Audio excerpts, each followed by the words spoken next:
This is the January 13th meeting of the Traffic Safety and Parking Commission called to order. Welcome, everyone. We will start our meeting with a Pledge of Allegiance. Mr. Wong, would you lead us in the Pledge of Allegiance, please? All right, I'll see if Ms. Brewer has a flag. There we go. Perfect. All right, I pledge of allegiance to the flag of the United States of America and to the republic for which it stands, one nation, under God, indivisible, with liberty and justice for all. Thank you, Mr. Wong. Well done. You are a professional. Ms. Brewer, could we have the roll call, please? Yes. Commissioner Ng. Present. Commissioner Rebellos. Present. Commissioner Lee. Present. Vice Chair Israelit. Present. Chair Martos. I am here. Thank you very much. Item 4, the approval of minutes. So the minutes from December 9th were sent out.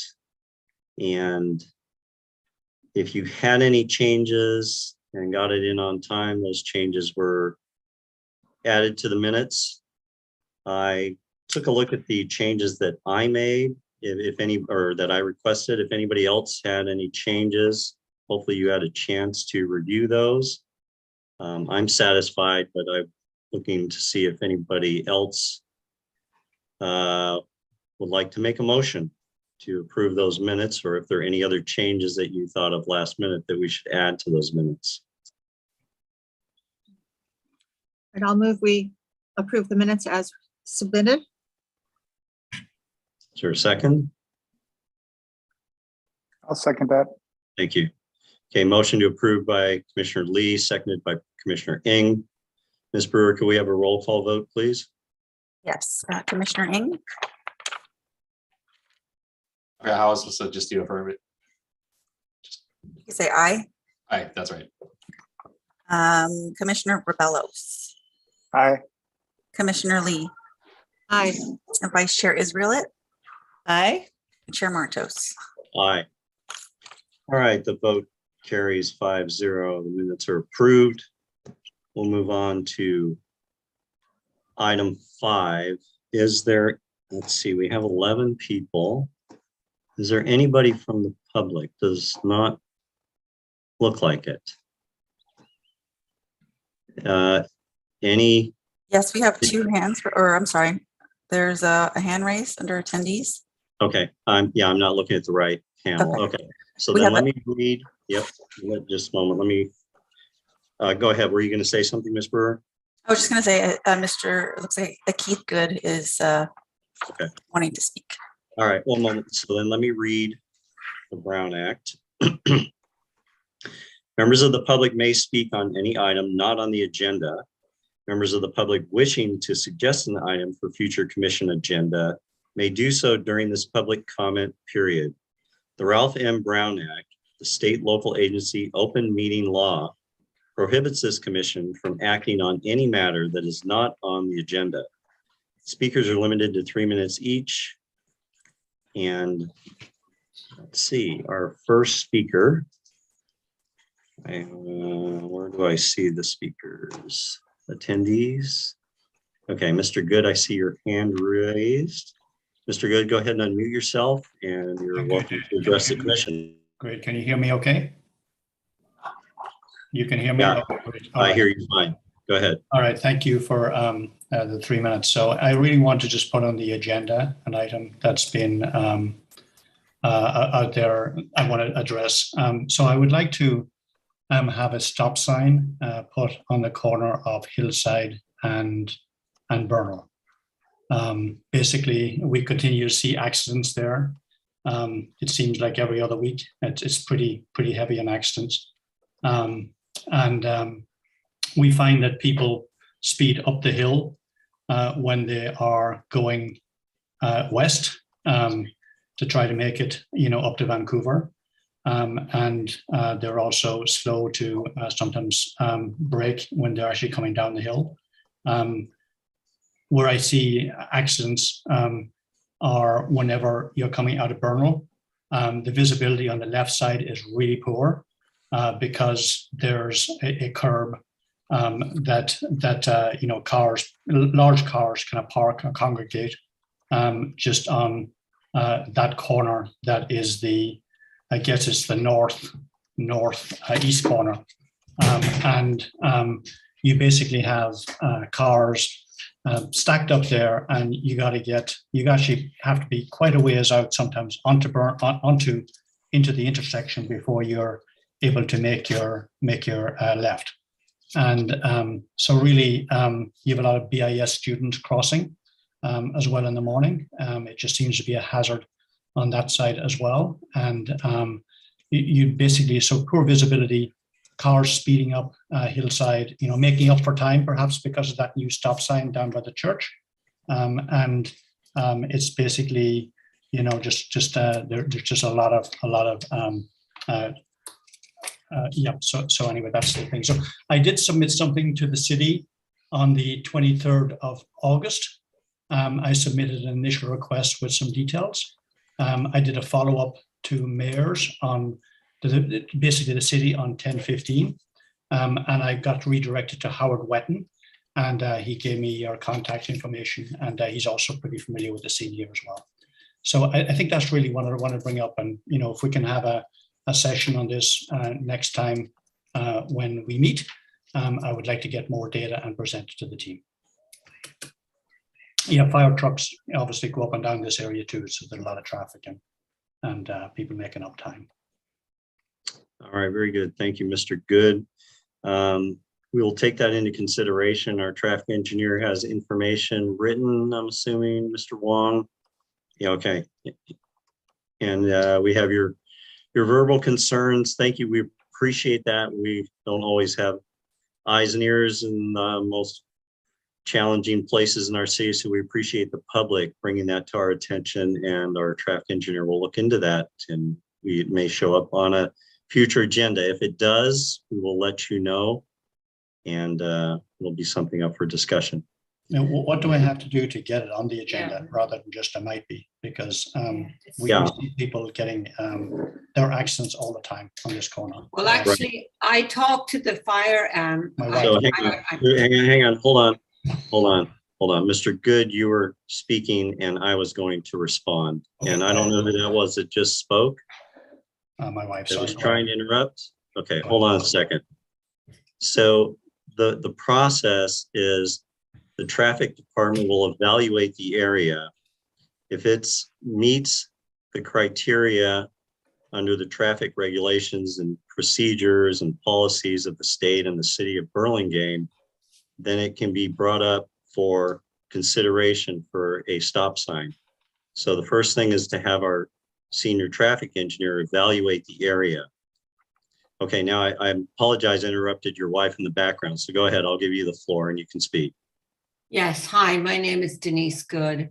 And, I was the one that initially, and, I was talking with a lot of parents around the area because our kids went to Lincoln, and now I've got a child at BIS and one at BHS. And a lot of kids cross at that particular junction, the reason being because it's a thoroughfare right through to Devereux. So the kids are they're crossing from like from the Roosevelt School District to go to BIS. And if you drive by there any morning, you can see groups of kids playing chicken running across that road. And it's just, they really, really, really do need a four-way stop. I'm a nurse myself, and I was talking to some of the emergency fire, the fire trucks that go through, and they're saying, they really would welcome a four-way stop, because that's, what I'm talking, it's between Hillside, Bernal, because all the rest of the street's dead end. So Bernal goes all the way to Devereux, you take a right to go to Ray, to BIS. So that place is so busy and it's so congested, and parents are it's crazy. So if you could send somebody out to monitor that time of the day from like 8 to like 8:20, you can see what I mean. And also, like as my husband said, you try to come out from Bernal and to take a left to go down to El Camino. And I just told my daughter 16, I said, do not do any left turns there. Anyway, you can see, you'll see it's a really dangerous junction. We will You know, bring, yeah, really dangerous. yeah. And like I said, I did talk with some of the firefighters coming by, and they did. If you talk to the fire department, they will say that they would welcome a 4-way stop there for their fire trucks, for sure. Appreciate that. The commission can't really speak on this, but I appreciate the feedback, and our engineer has his hand raised. So Mr. Wong, do you have a question for Mr. Good or Mrs. Good? No, I would just, I can let them know, because since we plan on bringing some topics to you, one will be stop signs in the near future. And this intersection is one of the ones. So we will notice you folks, because yes, Mr. Good, this information was brought to us and we've been reviewing it. So at a future meeting, upcoming meeting, we will be presenting a stop sign. So we have your contact information, and we'll keep you, we'll make sure you're invited to that meeting. Thank you, Mr. Great, Wong. that's great. Thank you so much. Yeah, and just the last thing I would say is, you know, Sure.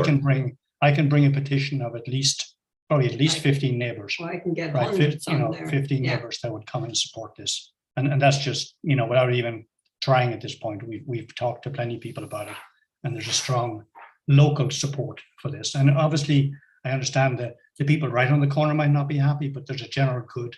I think they'll be okay. Anyway, thank you. Okay, very good. Appreciate it. Thank you very much. Thank you for I your time. heard the 3-minute timer go off. Perfect timing.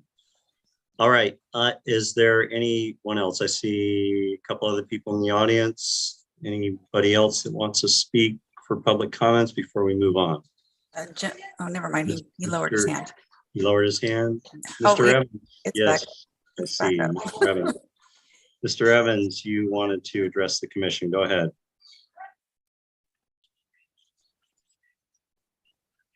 Unmute your. Can you hear me?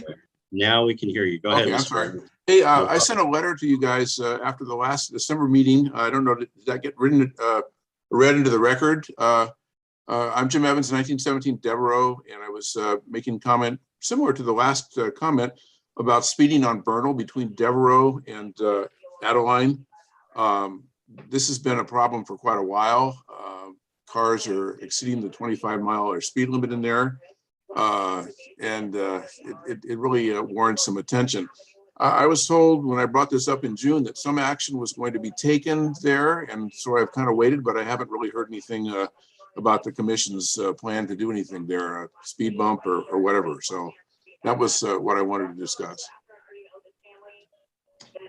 Not to put you on the spot, Mr. Wong, but are you aware of the speeding issues there? We have not discussed it in the commission. No, I'll have to look if there's one. This is one we may be addressing with one of our quick build projects, but I'll have to see if I'll check with Sergeant Perna later and see if we've addressed this one.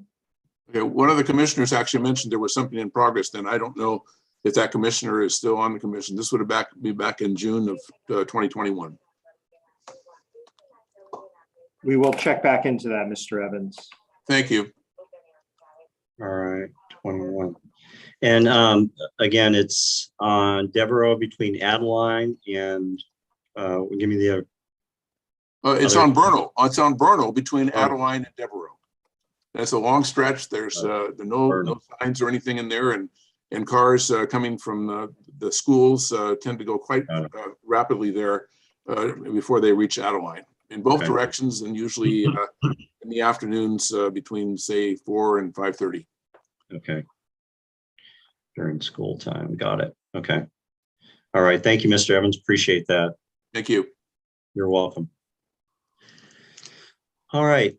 I don't see anybody else. I see Miss Beatty, and she's going to speak on BPAC, I'm assuming.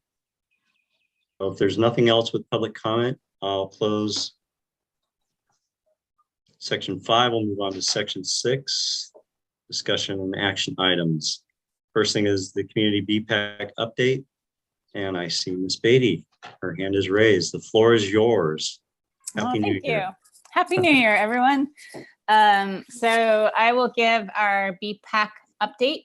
Today we discussed the projects that are currently on the city's list that we would like to put priority behind in 2022. We have a short list for you guys. For our bike priorities, we're very interested in the bike boulevard designs that are happening. So the Carmelita, Paloma, Cappuccino bike boulevards are of primary importance to us, both because of where they are, but also because we know that this is really laying the groundwork for what bike boulevards are going to be in Burlingame. And we think it's really important to get these first ones right.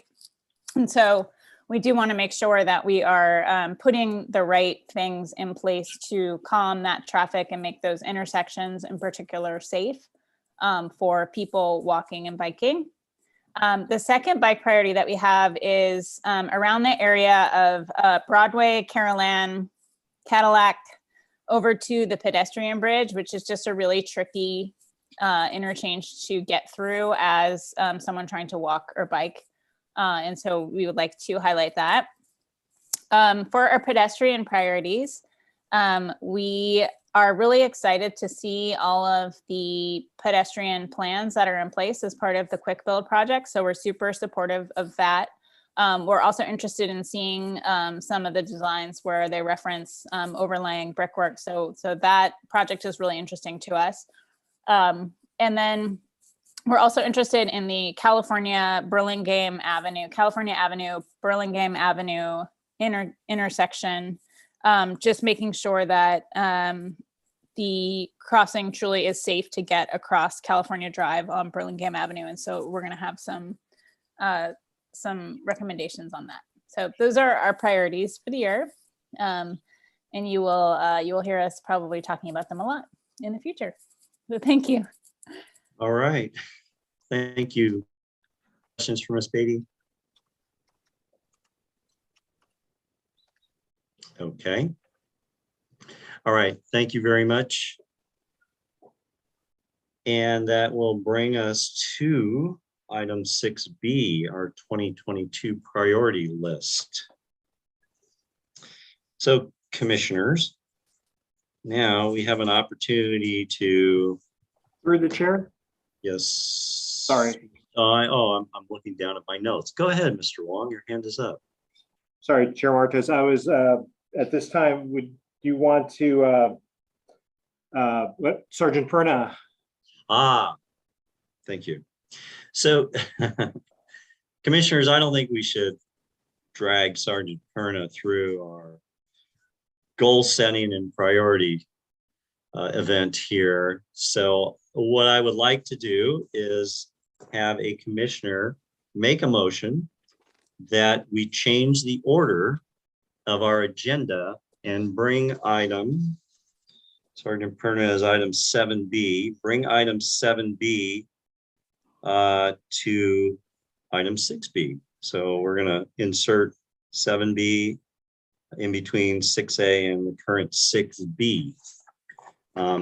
And we need a motion because this is our agenda is, something that is in our rules and procedures. I need a motion to make that change.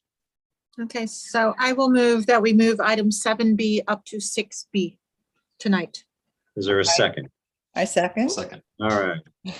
Motion on the floor is to move item 7B to where 6B is, made by Commissioner Lee, seconded by Commissioner Israelit.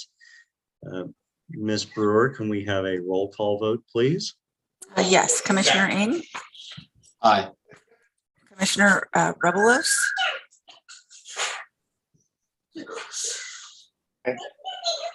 Commissioner Lee, Aye. Vice Chair Israelit, Aye. Chair Martos, I'm sorry. Aye. Thank you. All right. So we will move on to the police department report. Sergeant Perna, you have the floor. Great. Hi, everyone. Happy New Year. I will share my screen here with the collision report. Give me a second.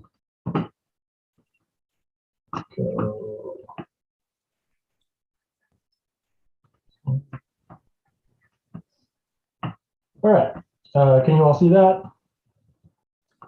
Okay, so we have an increase in accidents in December. 22 documented collisions here, 3 of which I highlighted. We could talk about more if you'd like, but 2 of which were vehicle pedestrian accidents and 1 was a vehicle bicycle accident. Is there any that you want me to talk about first, or any that you'd rather me highlight or talk about?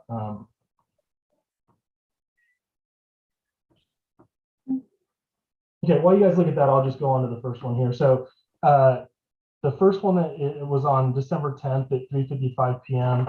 That was a minor injury collision on Broadway at the intersection of Cappuccino. And essentially it was let's see here. It was a bicycle that was riding southbound on the west sidewalk of Cappuccino, approaching Broadway. The bicycle did not stop for the stop sign, rode off the sidewalk into the crosswalk and collided with a vehicle which was proceeding west on Broadway. It was a very minor collision, and unfortunately the bicyclist was found at fault for not stopping at the stop sign and riding off the sidewalk into the right into the collision, into the crosswalk there. Is there any questions or comments about the first one? Question. I have a question. Sure. Yeah, go ahead, Commissioner Israelite. Vice Chair Israelite. Why, thank you. Was the bicyclist an adult? No, it was a juvenile.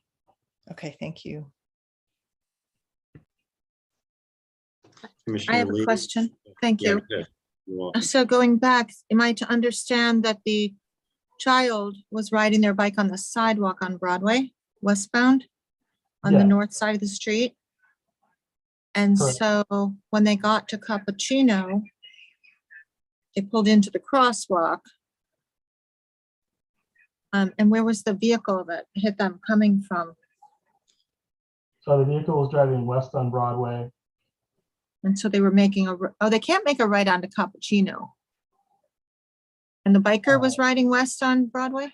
From going west on Broadway, you could turn left on the Cappuccino.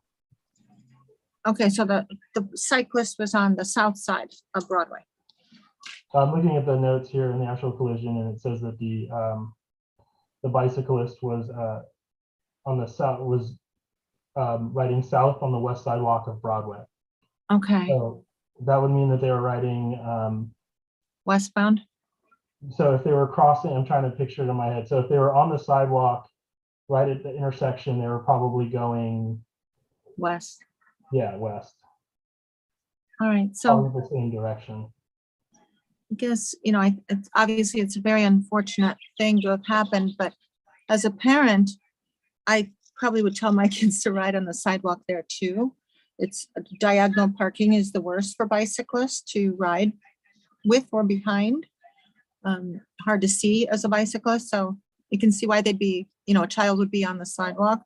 I guess it just highlights the need to have alternate routes for bicycles in that area that are safe. Thank you. Thank you, Okay. Commissioner Lee. Go ahead, Sergeant Perna. No, I was just going to ask if there are any questions more questions or comments on that. It is unfortunate, as the commissioner stated, but we get. I agree with you that I would want a child riding on the sidewalk as well. But the problem is that we actually do get complaints about bicyclists on Broadway and on Burlingame Avenue. They're not supposed to be, riding on the sidewalks. They're really not. Burlingame Avenue is a different story, but Broadway, they're really not wide enough. And the other thing is that if they are, just for anyone that might be watching, if you are going to ride your bike on the sidewalk, when you get to the crosswalk, you should stop and walk your bike across the crosswalk, because vehicles don't expect any pedestrian to be moving at a bicycle speed. They expect to be seeing someone moving at a walking or a speed. So if they are going to ride, in the interest of safety, they should stop their bicycle, either walk it across through the crosswalk, or ride very slowly at the very least. But yeah, that was just a quick safety tip. So the next one listed here is vehicle pedestrian accident, California Drive near Bayswater. And this was actually Okay. I'm looking at this one in a second. Yeah, so this one happened on let's see here.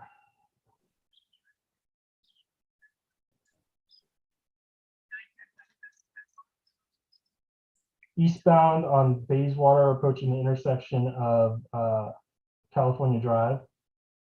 Signal light was solid green when you approach the intersection.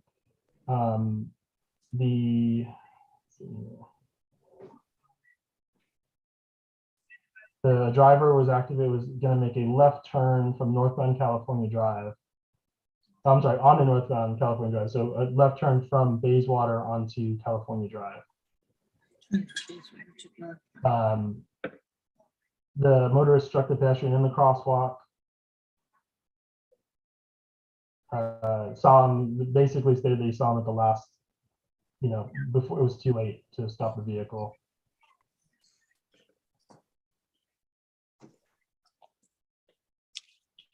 Do you know the This- time of day? Yeah, Oh, sorry. that was at on December 9th at 3:01 p.m. And I'm trying to look at the, just trying to look at the weather conditions too that day. Not that that's the motorist was found at fault, but just in the interest of knowing what the weather was.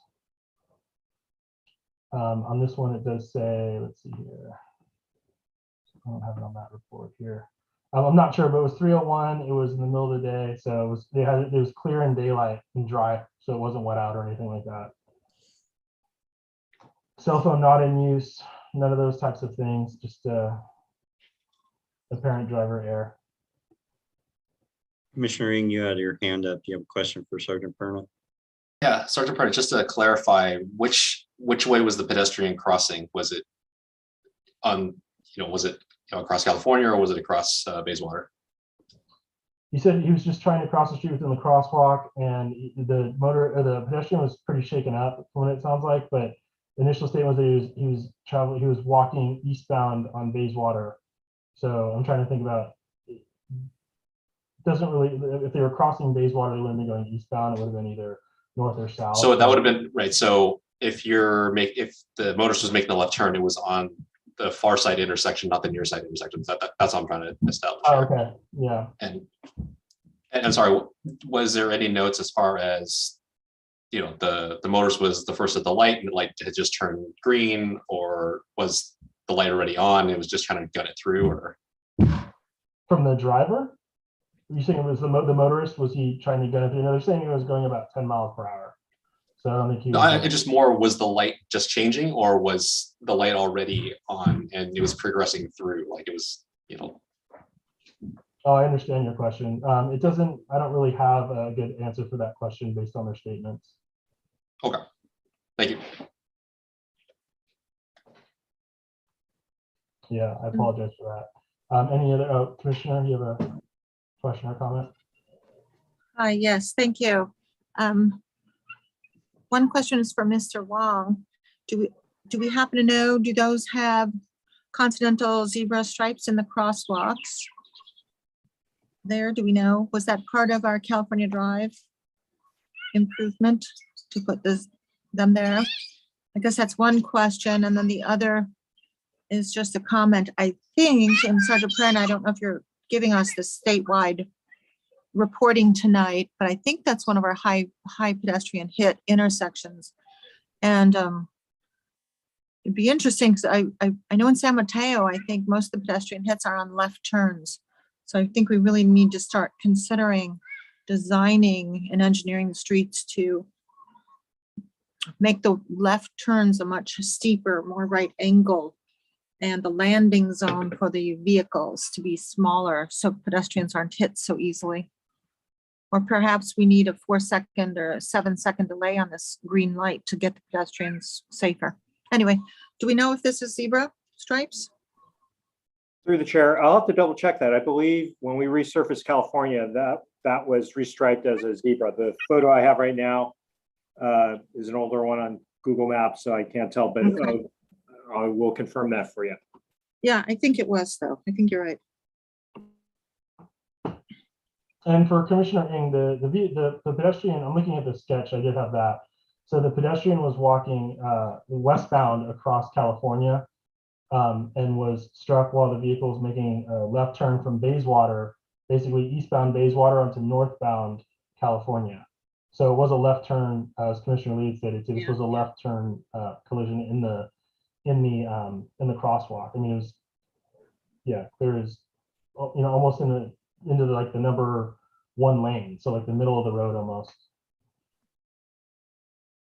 And just to give context of my questions, it was more to get a better understanding of, you know, typically if you're the first car and the light turns green, you're a little bit more attentive to what's going on in the intersection because, you know, there could be people still in there or whatever like that. But if you're the third, fourth car behind, light's already green, you might not be paying attention too much because you're assuming by that time there should be nothing in the intersection. So just contextualizing, trying to figure out kind of, you know, what could have happened there.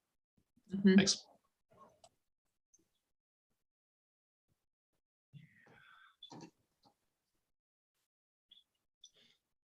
Okay. Okay, and Anything else on that? Sergeant Perna, major injury. So how major was it? I do, in the interest of privacy, I mean, I don't want to get into like All right. everything, but it was a major injury collision, meaning that just so that you know what the definition of that is, that means that there was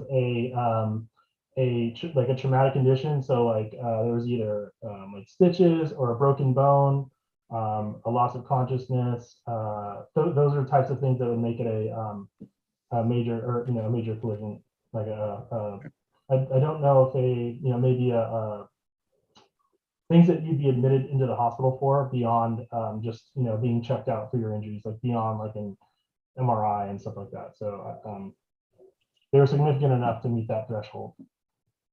Got it. Okay. Thank you. Any other questions on that? Through the chair, Yes, go ahead. that's why to confirm they are high visibility crosswalks. Thank you. Thank you, Mr. Wong. Let's see, the accident on December 31st. December 31st at 1:12 p.m. So this involved juveniles crossing Laguna or in Broadway there. Let me pull up the actual crash here.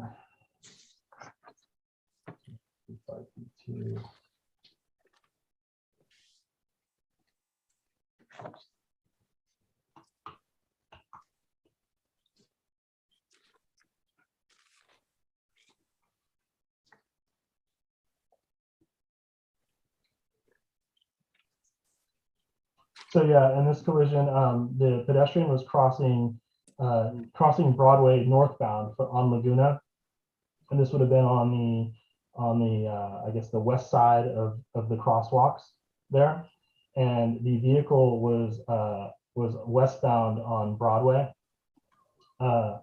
and was according to the statements was focused on a car or something that was backing out of a parking space and didn't see the pedestrians in the crosswalk and, you know, hit them and struck one of the pedestrians at, you know, approximately 10 to 15 miles per hour, causing injury. So this location is there's a lot of pedestrian traffic there. I mean, this was just flat out driver error. I mean, there's not much more that, you know, it was a clear day, the sun was out, and, you know, again, just another case of just not seeing the pedestrian in the roadway. So comments or questions on this one?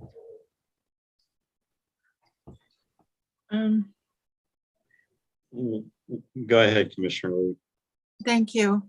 You know, I'm looking at this, and if I understand correctly, there were 2 child pedestrians at Laguna Broadway. One was just slightly ahead of the other crossing, so the one who was lagging got hit. And I then, believe so, yeah. yes, that's what I understood. And then, you know, these people getting hit. We have 3, you know, we have children on here. I just hope that we improve the engineering and design of many more of our top collision intersections, or intersections that have so much pedestrian and bike travel that let's start to do something about it and make some changes. And realize pedestrians and bikers need help out there. Thank you. Commissioner Rebelos, go ahead.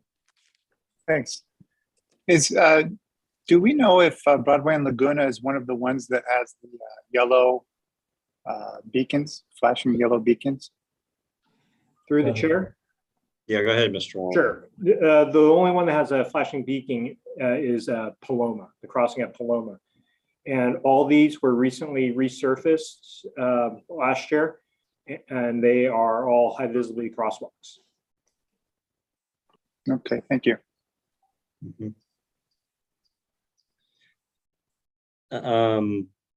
So Sergeant Perna was can you tell me, was the motorist cited? No, the motorist was not cited. Can I ask a question? Commissioner Vice Chair Israeli, go ahead. Why would the motorist not be cited for hitting a pedestrian in a crosswalk? Just because it's not a policy. There's nothing that says that we have to do that. But if you guys would like me to bring that to our chief of police, I know last time he vetted that through our city manager. So I could bring it to his attention again if you guys would like to draft something and send it to me, or if you would like me to just talk to him informally, I could do either. But it's just not something that we're doing at this point. Again, the reasons why would be, the DMV takes action on your license when you get in a car accident. Typically, it's 1 point if it's a non-injury collision, and it's 2 points if it's an injury collision. If you, adding a citation to that would add another point. Yes, and would now be a 3 point, on someone's driving record if they didn't have anything before. But what we don't want is for people to, be scared at the scene of a collision that they're going to get a citation on top of everything else and then flee the scene. Once the word is out that we're issuing citations at every collision.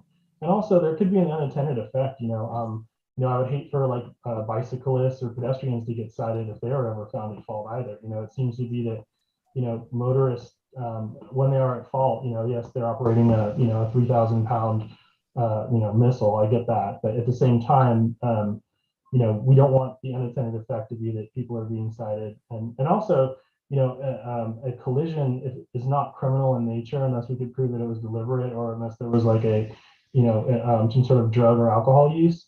And in that case, they would have been arrested, and the person was checked for that, and that was not a factor by the officers at the scene. But beyond that, really, an accident is sort of it's an unintended event, so it is sort of a civil issue.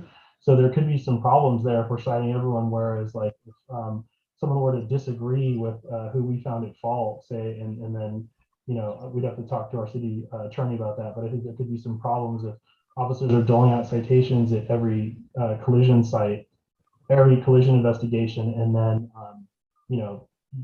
there's a dispute over who was actually at fault, because insurance companies don't have to follow what we have a recommendation. We prepare an accident report, with our recommendation who we believe is at fault, and sometimes they don't agree with that. So let's say that there was, not in this case, I don't want to use this one as an example, but if there was another situation where it was like a 50-50 at fault and only one party was cited, then there could be a problem where it's like we're sort of issuing people citations without witnessing the actual violation.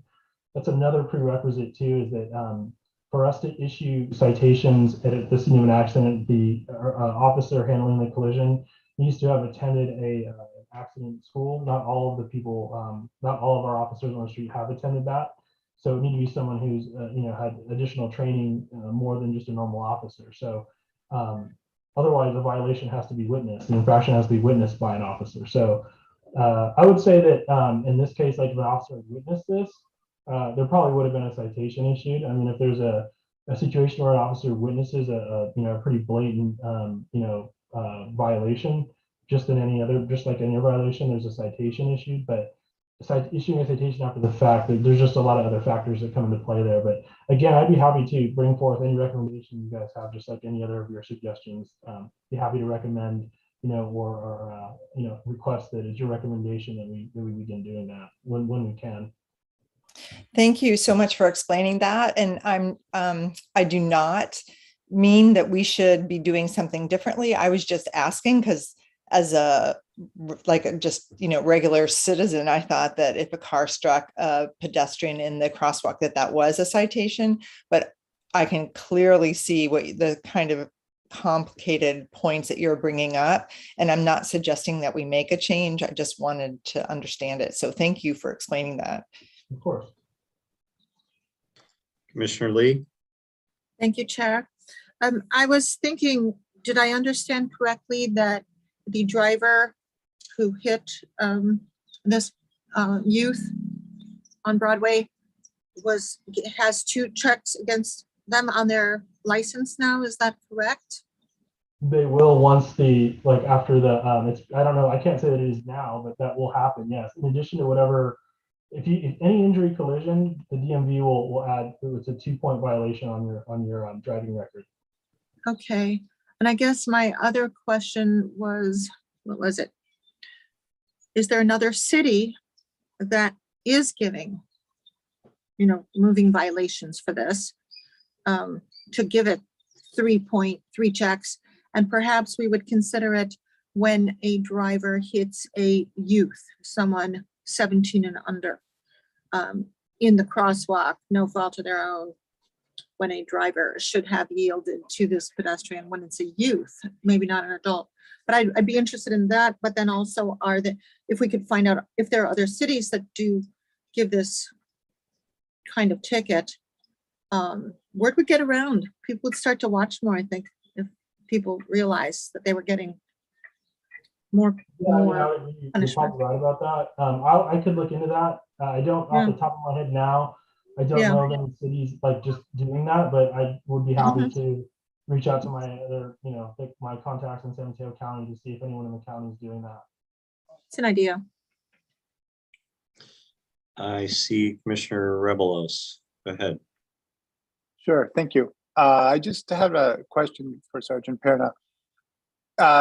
Thank you for the thoughtful and well-explained rationale that the BPD has for not typically giving a citation in a situation like this. I'm just curious though, is that consistent with PDs throughout the region, or is that unique to BPD?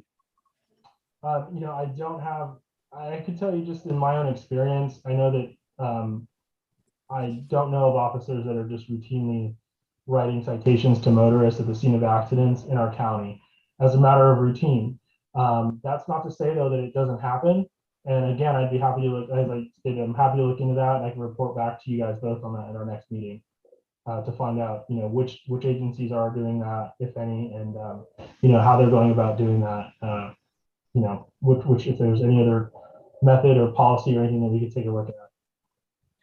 I would appreciate that, and I understand, the points that were made, but one of the reasons I would like to I will appreciate the follow-up is because I'm not sure that a person who is getting into an accident of any kind is doing the calculation of how many points they may or may not have charged against them on their driver's license, and making that decision at that moment, saying, well, I'm going to get 3 points, that's okay, but if I get 4, I'm going to flee the scene.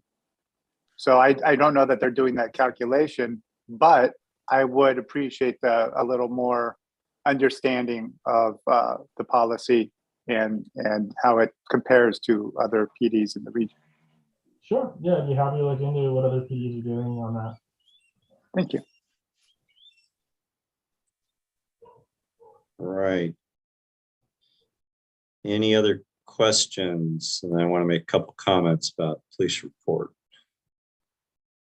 So Sergeant Perna and I spoke before the meeting, not tonight, but a couple of days ago, about the report. And the way the report is organized is by street. He has it organized by street, and then he highlights injury accidents that have occurred so that we can get a look at, so we can start seeing groupings, of streets and intersections that might be problems, things that we may want to look into. The other thing that Sergeant Perner and I talked about, and I hope he has it, but I don't want to put him on the spot, was the heat map. Were you able to update that heat map, Sergeant Perna, and can you show that to us tonight? Yes, sir. It's been updated, and we spoke. And I could keep it updated. I'm not. Can you see that I've switched browsers? Yes. Okay. So this is the heat map here, and I'm going to do my best here to zoom in and out. But so this right here.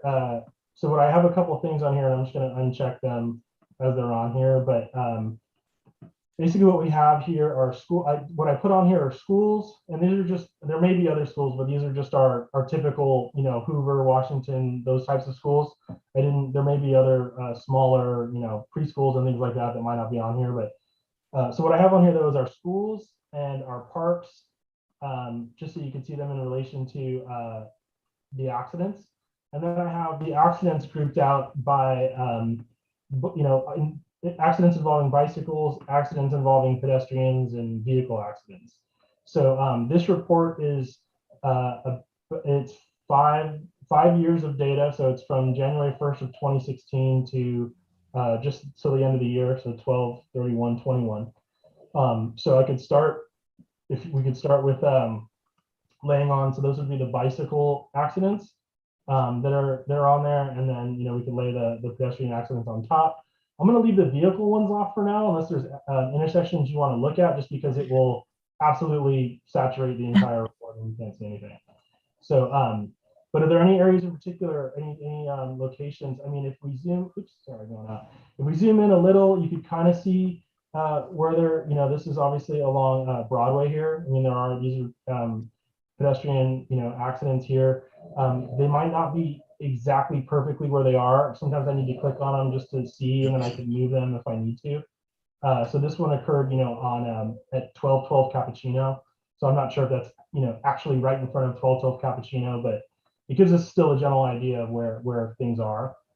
So is there, I could kind of move it around to where you could see, or if there's any areas that you'd like to, move it to, please just go ahead and ask. So the red is pedestrian, correct? Yes, so the red is pedestrian, and let me see if I could, and the yellow is the bicycle one, and I could change these colors however you'd like. That's just the way I did it. Go ahead, Commissioner Lee. Oh, no, I just said, sorry. Okay, no problem. Vice Chair Israeli, go ahead. Since you've pulled this up, can we take a look real quick at around the new parking garage in Howard, the intersection that we were talking about with the stop sign, Howard, and was it Lorton that the new Lorton? Yeah. Because Howard and Lorton right here. So there's two incidents there, and I'm sorry, you said this goes back to 2016. 16. Okay. Yeah. Okay. Just double check. So like some of these, if they just based on so like this one is at Highland and Howard, but it's, see how it's over here. I mean, some of these I see them, I'll move them manually. I can't do it because of the way I'm signed in, but this one should probably be over here. But that, it still gives us a general idea of what we need to do. And okay, I appreciate it. Just because, I thought that was Howard and Lorton was a hot intersection, but really it's not. Well, it might be when I add, if we add the vehicles in, these probably, a lot of these could have been in this sort of general area, like this one or this one. I could double check. Okay. These vehicle accidents, these could have been injury accidents as well. They're not, so these are just vehicle accidents and not ones that involve a pedestrian or a bicycle. That's all. Okay. So typically it's a vehicle or a vehicle object, but someone could have been injured in those as well. Okay. I think the main thing, like when we were discussing with like specific stop signs was more like pedestrian. Sure. Okay. All right. Thank you. I just wanted to, I hadn't remembered since the last time you showed me. I just wanted to review that, but thank you. Sergeant Perna, if I may, Yeah, go ahead. is this from the Switters report? Where did you get the data?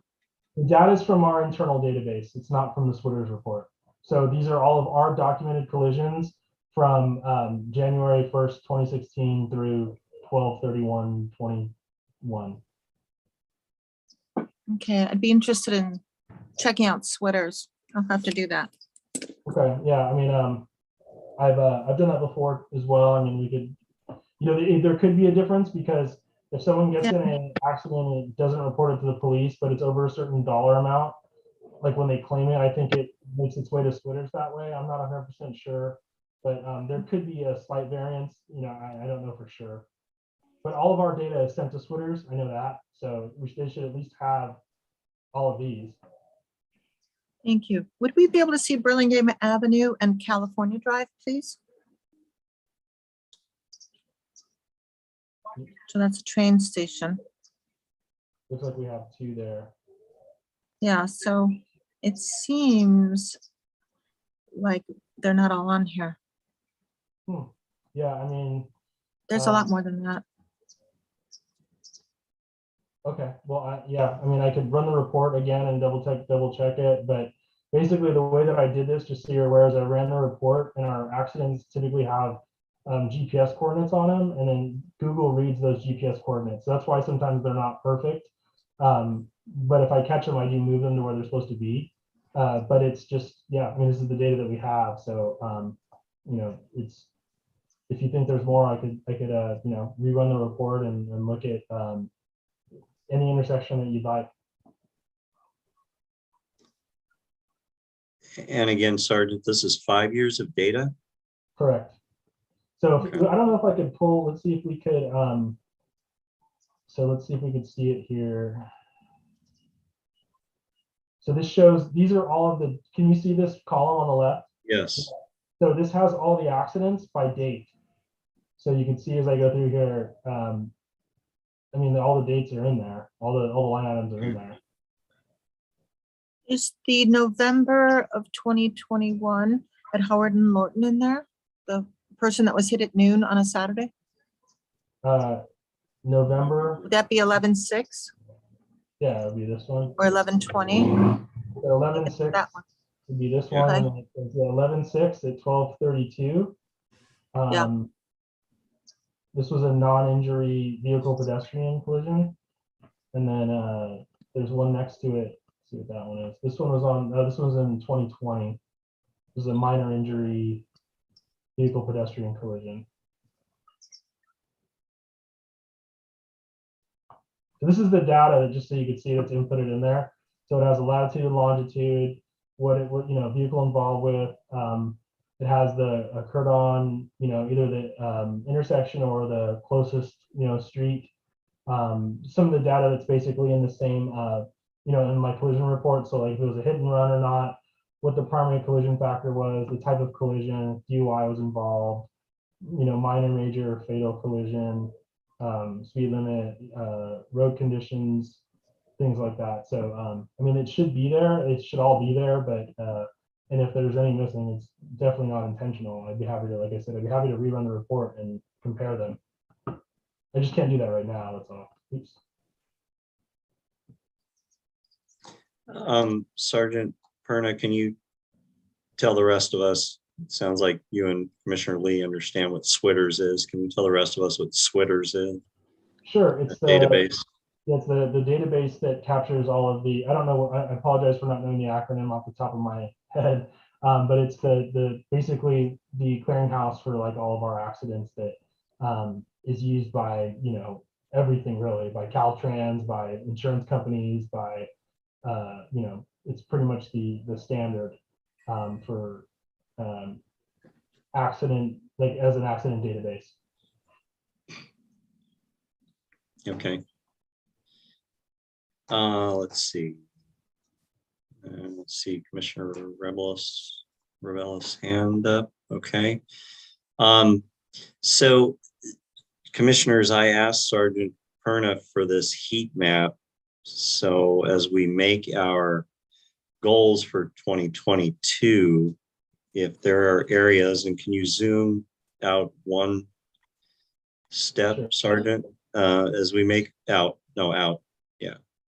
Yeah, okay, thank you. As we make our goals for 2022, I don't know if this will help us focus on an area or something with regards to safety that we want to focus on, but that's why I asked Sergeant to bring this up tonight, especially, and then ongoing every month, we should get an update to this. I don't know how much it's going to change. It'll change obviously some, but tonight I wanted you all to see this. So take a good look at it at this time, because it may, one or two of the goals that we select tonight to study further in 2022. Like If I I see a may- lot of, yeah, go ahead, Commissioner Lee. Thank you. I just wanted to point out, obviously, our pedestrian generator areas are huge. So the Burlingame Avenue area is huge with pedestrians. And then if you look at just the whole general area, including like today, Bayswater and California Drive, that one has a few. And then the other spot is Broadway. And that actually goes all the way to, and that includes bicyclists, the Broadway. Broadway, Rollins, Cadillac, all of Broadway, bicycles. It's all tough through there. So I think those are the two huge ones. And then others are probably near schools, BIS, BHS. But it looks like Broadway and then Burlingame Avenue area. Yeah, I'm sorry. Sergeant, are you done, Commissioner Lee? I'll be quiet. Yes. Okay. Sergeant, can you swing it over so we can see BIS? Where's that? Where's BIS on the map? Where's Truesdale? And there it is over there. Keep going. I can't see it yet. Yeah, it would be right here. Right in that area somewhere? Okay. Let's see. It's There it Casada and Truesdale. There it is.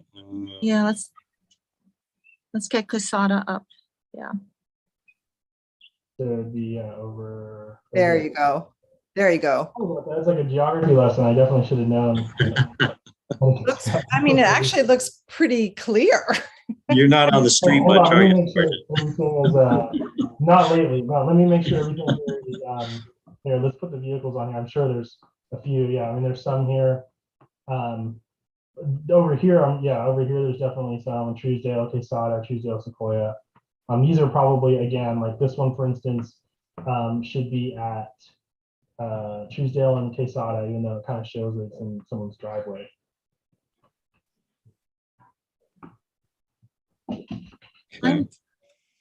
I'm hating to say it again, Commissioner. But I know Casada had a lot of bicycle hits, and so they're not on here. So when I worked with Rusty with the Burlingame Elementary School District, Casada had a lot, and they're not showing up here. So I think maybe we're missing things. Casada was a big one. Do you know what the source of the data was? Was it something, because they often ask me for data as well. So I think he was doing SWITRs, the statewide incident traffic reporting system. Okay. Casada had quite a few. So I think we're missing some data, that's all. Would it have been prior to 2016, do you think? I mean, that's possible. I could go back even further if you'd like. No, I mean, we did it maybe a year ago. We were in his office working on the reports. And like, we don't even show anything on Casada in 5 years. It's just not realistic. Yeah, that's okay. I mean, we'll get the, We'll get it fixed. I could assure you that. Yeah. If we need to fix, we'll do it. So I'm trying to look here and see what. Here's one here. So this one was definitely on Ogden and Murchison. So.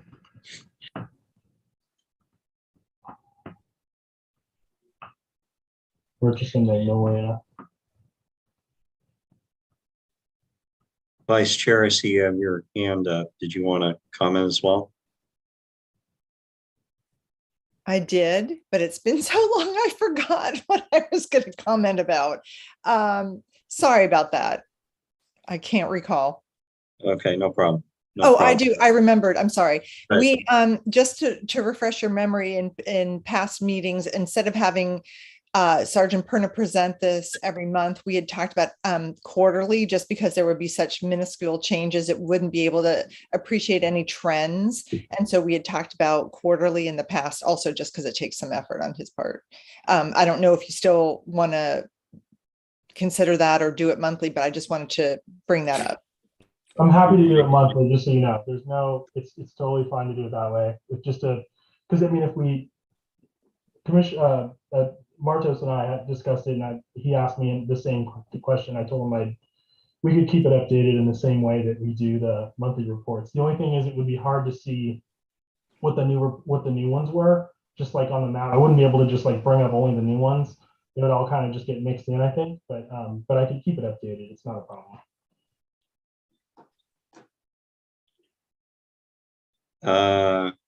Commissioner Rebelos. Go ahead. Yeah, thanks. Just, is it possible, I don't know if you have it set up already, or it can be set up to have filters. So for example, you could filter,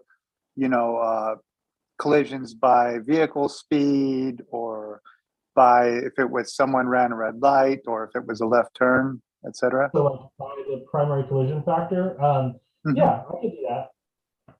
I can't do it right this second. I'd have to. Right, okay.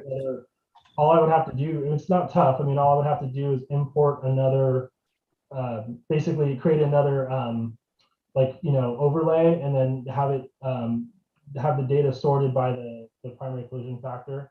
So then it would, so when you looked at one like this, instead of dates, you would have primary collision factors.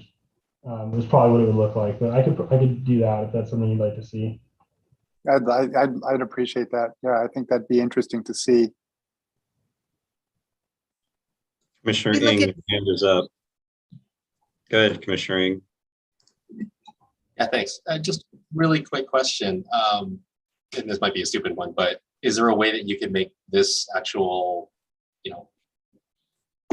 web page or whatever that accessible to us so that we could scroll it ourselves or zoom in or anything like that? Or That would be up to Commissioner Martos and to Mr. Wong. But if they're okay with that, I don't have an issue.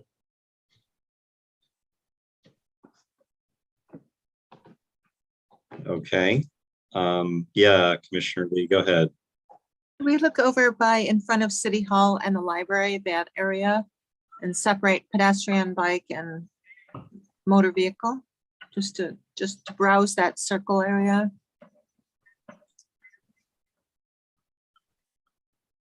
Okay, so we're over here. This should be it right here, right? Yeah.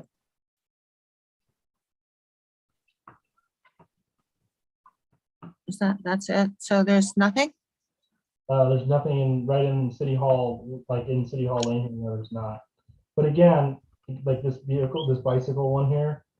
So this is supposed to have happened at, oh, I guess it's close enough, but it's supposed to happen at Primrose and Chapin.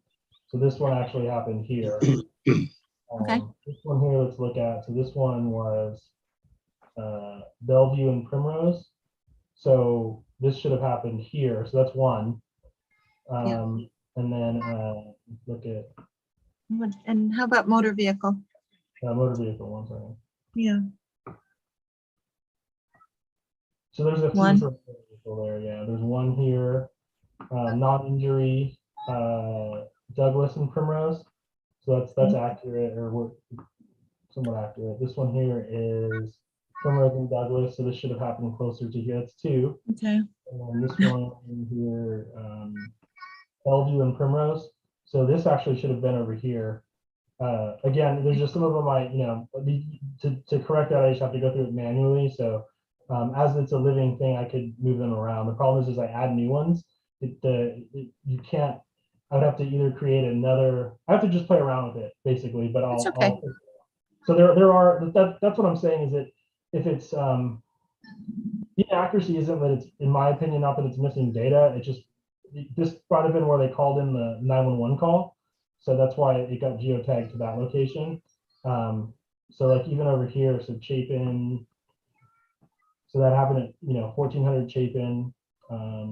I can't get to the one behind me now. Let's see. So this would have it at Primrose and Chapin. Okay, that's accurate. So, I mean, there are some, you know, I think you may all expect you to see like a whole lot more. This isn't insignificant though. I mean, there are, you know, even a couple in a couple of years is significant.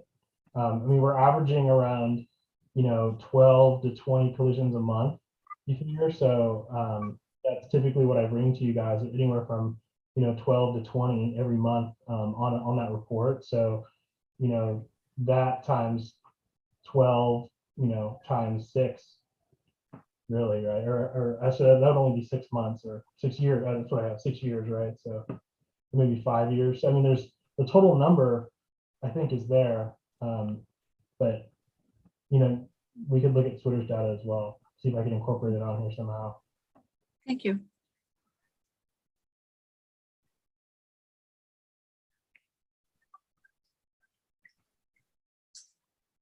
Is there, unmute myself. Is there anything else? Oops.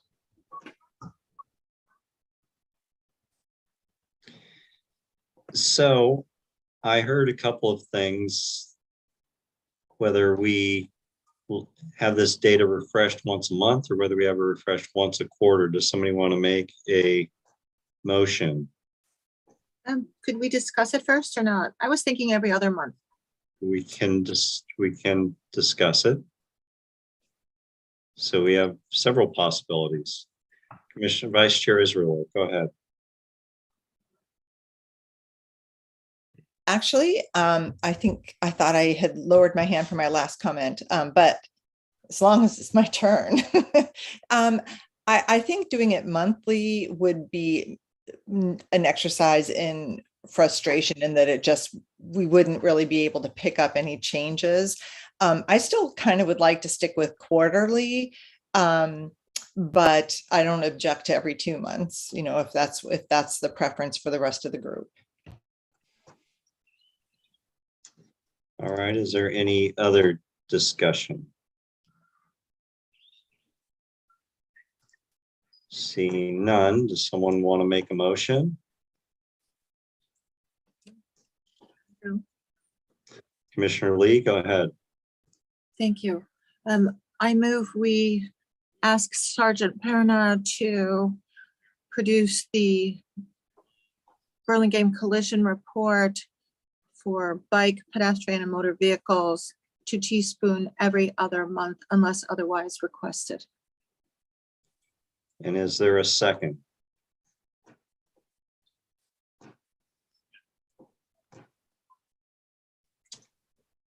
Seeing no second, your motion fails. I hate to say it.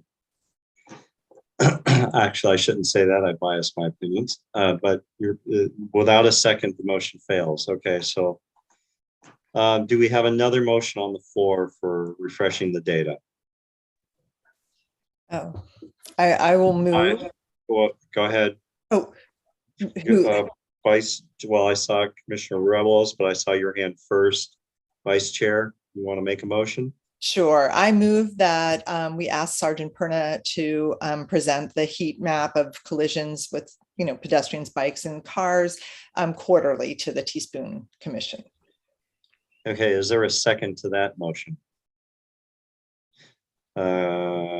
Commissioner Rebelos, did you want to second that, or I see your hands up? I was going to make my own motion. Okay, all right. If nobody seconds, it dies, and we'll move on to your motion. Does anybody want to second the quarterly update? Seeing none, that motion dies. All right. Commissioner Rebelos, go ahead. I was going to make a motion that we do it we have it every month. We don't necessarily need to take a deep dive into it every month, but I would like to see it every month.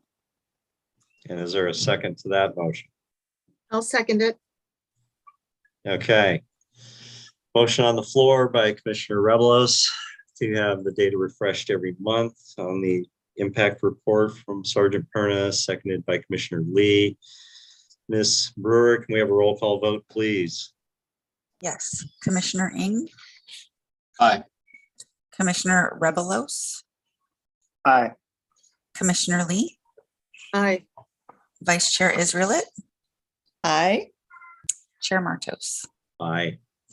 All right, the motion carries 5-0. Sergeant Perna, we look forward to your next report next month. No problem. Thank you. All righty, thank you all. All right, thanks, Sergeant Perna. I think it's Miller time for you. I shouldn't say that. You're still on duty. Thank you. You're welcome to stay and watch us walk through our goal setting session, but we won't be offended if you leave the meeting at this time. I'll tell you what, I'm going to stay on. I'm going to be muted though. And if you need me, Mr. Wong knows how to get a hold of me, but I'll stay on just in case. Very good. All right. Thank you, Sergeant. All right, commissioners, we are now moving on to our 2022 priority list setting, or setting of our priorities. If you go to Mr. Wong's staff report, if you need to review the previous list that we had from last year, it's listed there, TSPC led, and then the staff reports that we asked for over the year. Mr. Wong, were you going to bring things up as we throw out brainstorm ideas? You can capture them, or Ms. Brewer, somebody. Through the chair, I will. I'll actually try to put up the screen, the list that you guys have. Okay. But I think I need Sergeant Perna to release it. I'll allow you to display your desktop. Okay. Just for those who are interested in acronyms, SWITRS is Statewide Integrated Traffic Reporting System. Okay. So, So for the commissioners that have not been through this process before, this is a process that we've followed for several years now, this sorting process. The idea came about 8 years ago, 9 years ago, something like that, when I was chair the first time. And we wanted to be have an opportunity to bring topics of discussion to the commission in addition to those topics that engineering's working on. We wanted the commissioners to weigh in on some topics for discussion as well, and potential study. And so we started this teaspoon priority list.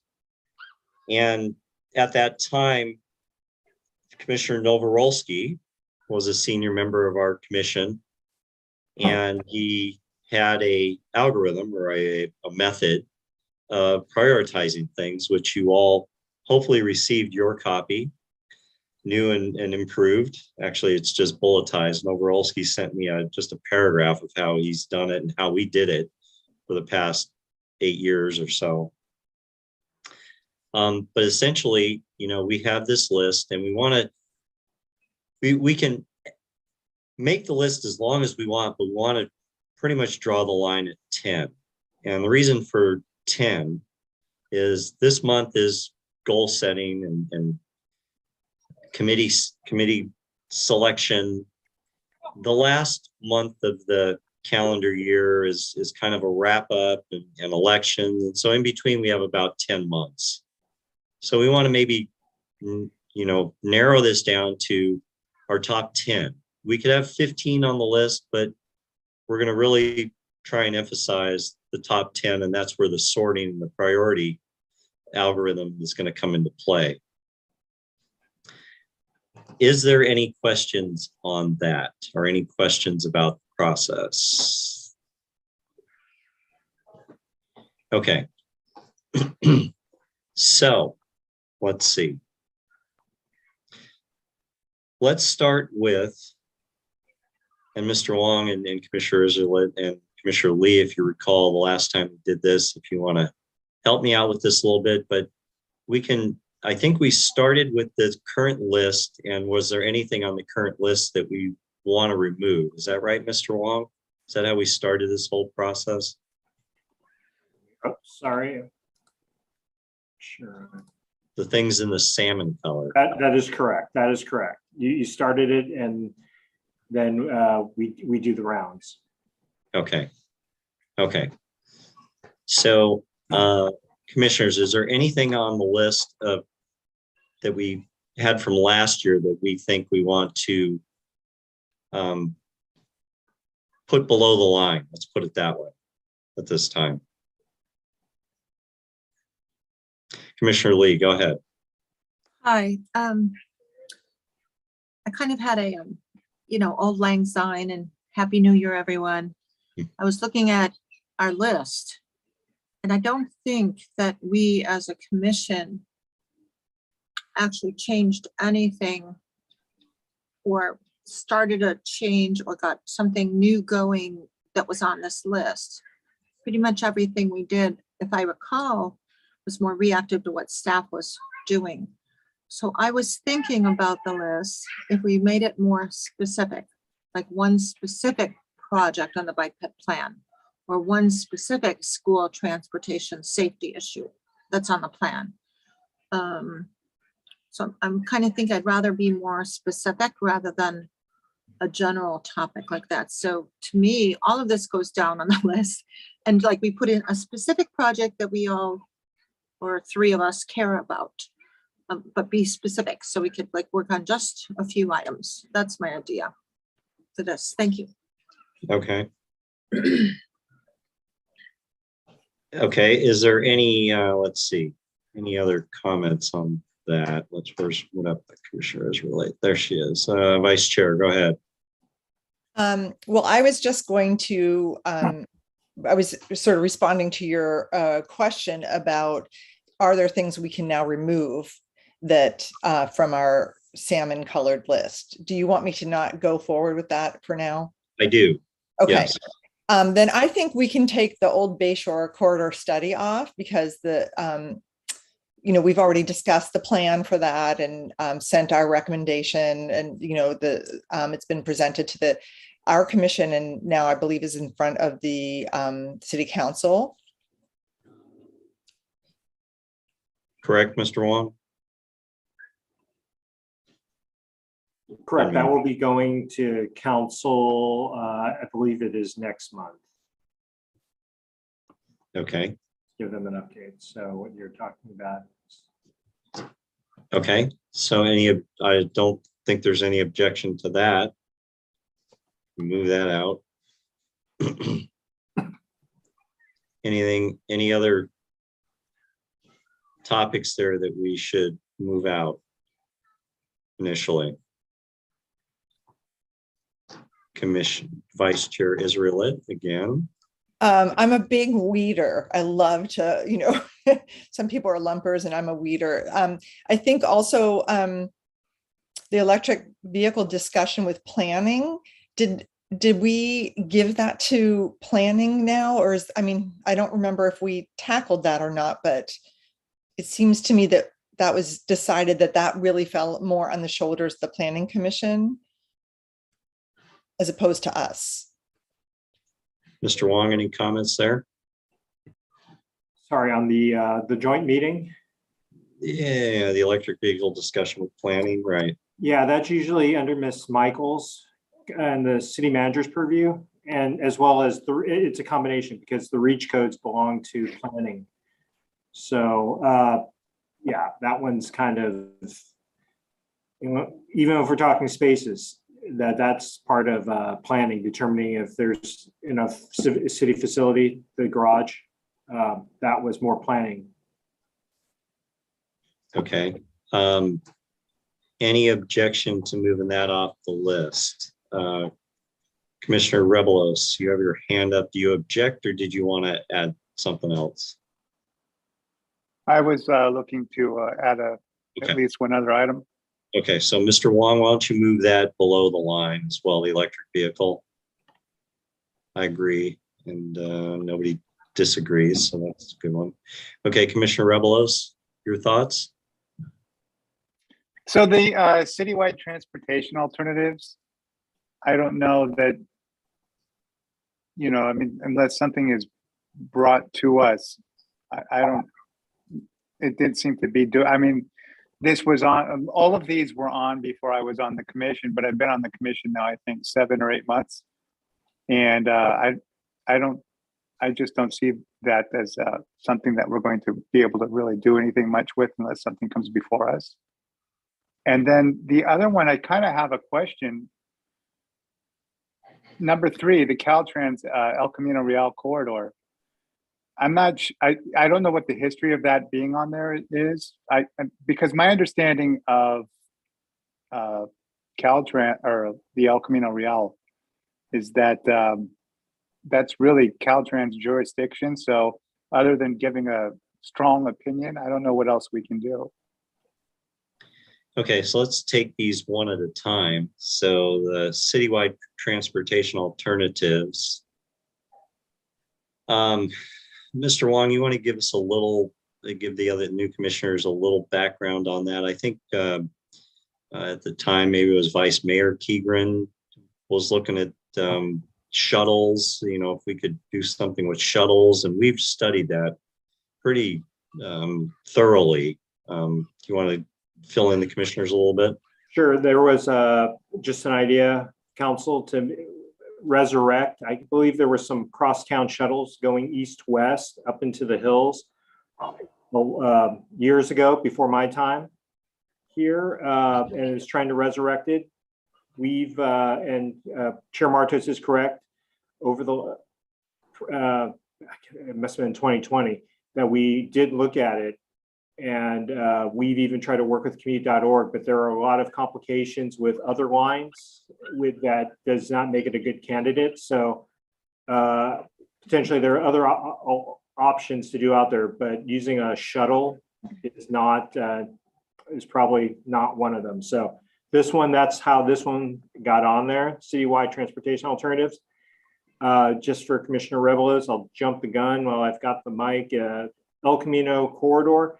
Yes, he is correct. That is primarily under Caltrans jurisdiction. However, there is a project currently where the city and Caltrans are working to improve what's happening there by undergrounding many of the utilities and working on it. So that's it's a long-term project that's being under the plan and design stages right now. So I guess the point of this one is at times we'll be able to provide you an update and just show them what they're working on based on our meetings with them. Right now, we're still working with PG&E and trying to figure out what their schedule is, because the first thing that has to happen as part of this is if we can get all those utilities put underground. Okay, so any objection to moving citywide transportation alternatives off the list below the line? All right, hearing none by unanimous consent, move it. And then, let's see. ECR. Okay, so Mr. Wong, you know, I mean, to what extent can we do anything with El Camino Real? It's, I mean, go ahead, Mr. Wong. Again, this commission would just be a tool if we want to have further discussion when we show you, you know, in case folks aren't able to attend the outreach meetings or the community meetings. We've already had at least one shown it, and there'll be future ones. But I mean, again, just updates is all staff at this point will be providing. We're not going to have any discussion about changes because that's under Caltrans. And if that happens, it's through the community meetings that they'll be obtaining feedback. Okay. Any objections to pulling Caltrans ECR corridor off the list?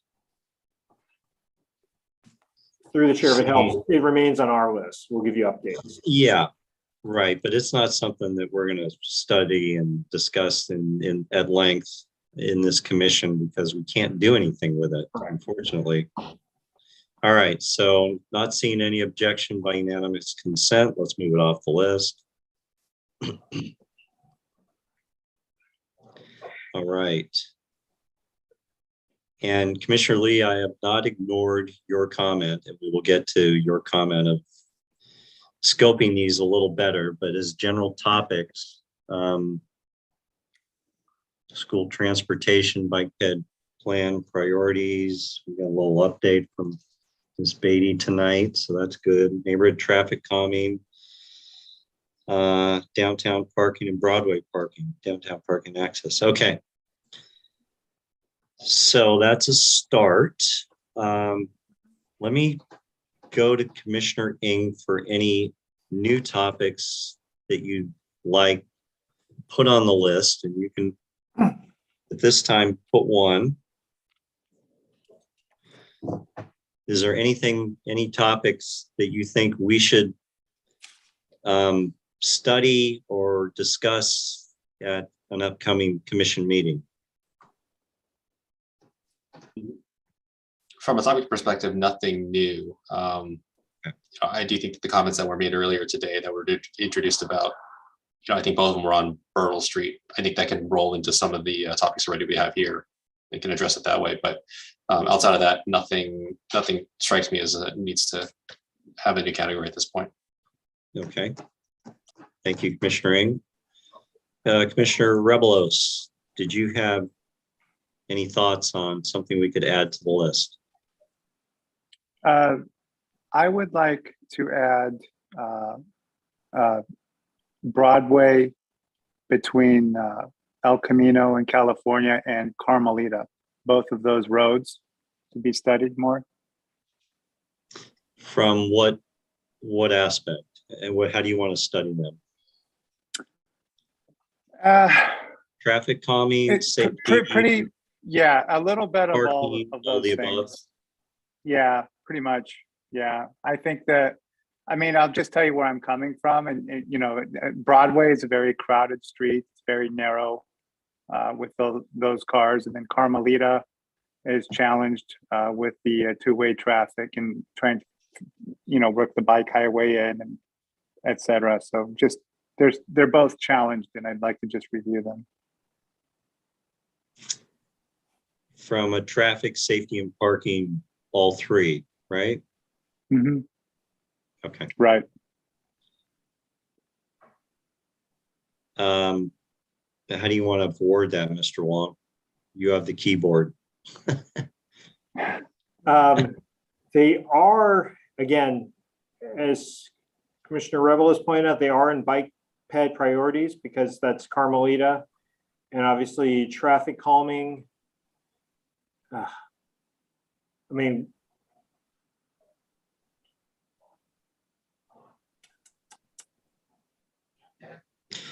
well, to Commissioner Lee's point, and go ahead, Commissioner Lee, you have your hand up. Go ahead. Thank you, Chair.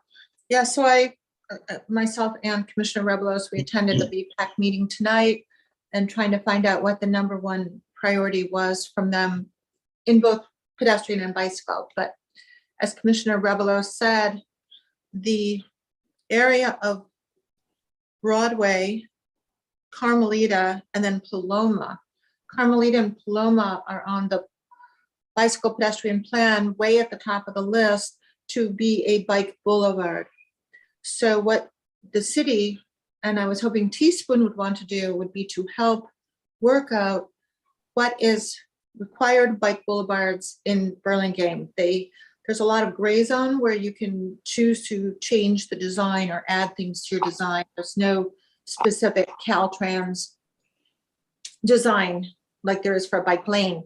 So anyway, so I would like to maybe refer to it as a study for the bike boulevards for Paloma and Cappuccino, and then add the safety of the crossings at Broadway, such as Laguna and Cappuccino also.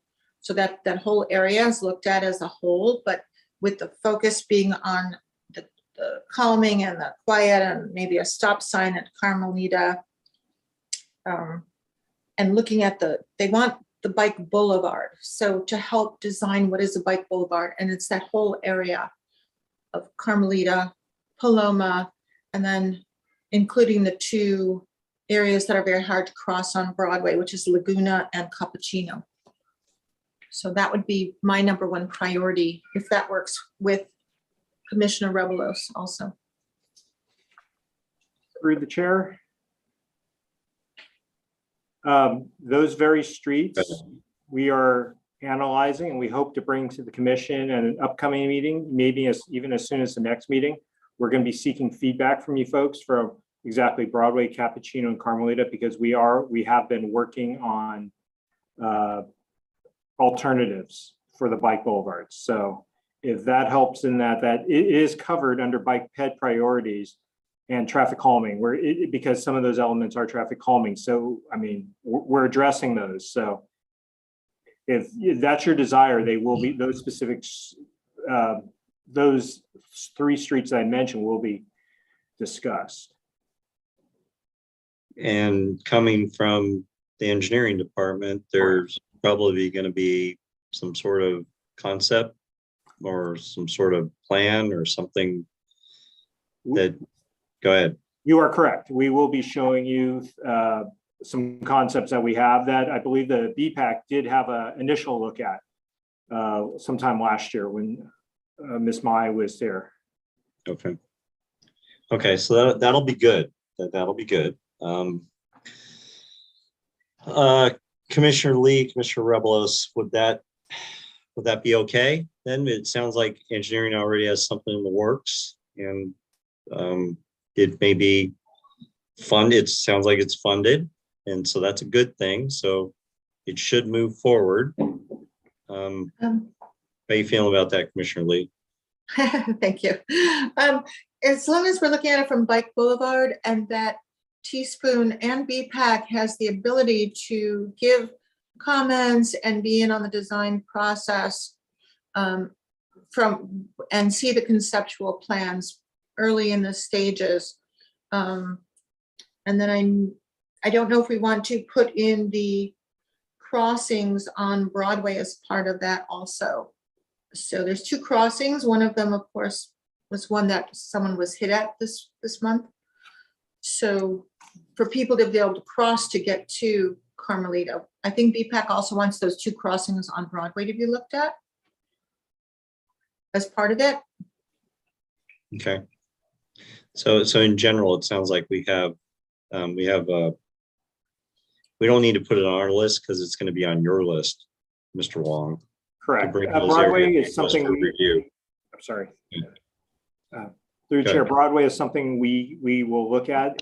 I know for some of those other streets aren't. Again, we're going off the bike ped master plan, the priorities on that, and Laguna and Broadway I don't believe was on there, but it's something we can try to look at. But it's currently not on our palette, so to speak. Okay. Vice Chair Israel. Hang on. Okay. Hang on. Before we go to you, Vice Chair Israel, Commissioner Rebelos, go ahead. So I'm just trying to understand. I mean, I understand that Broadway and Carmelita are both already part of the bike master plan and that there's projects in the works. But it doesn't,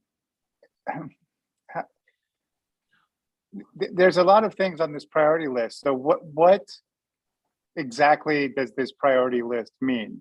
Because in my mind, this means that these are issues that we as a commission are going to pay extra attention to, more attention to than other projects, right?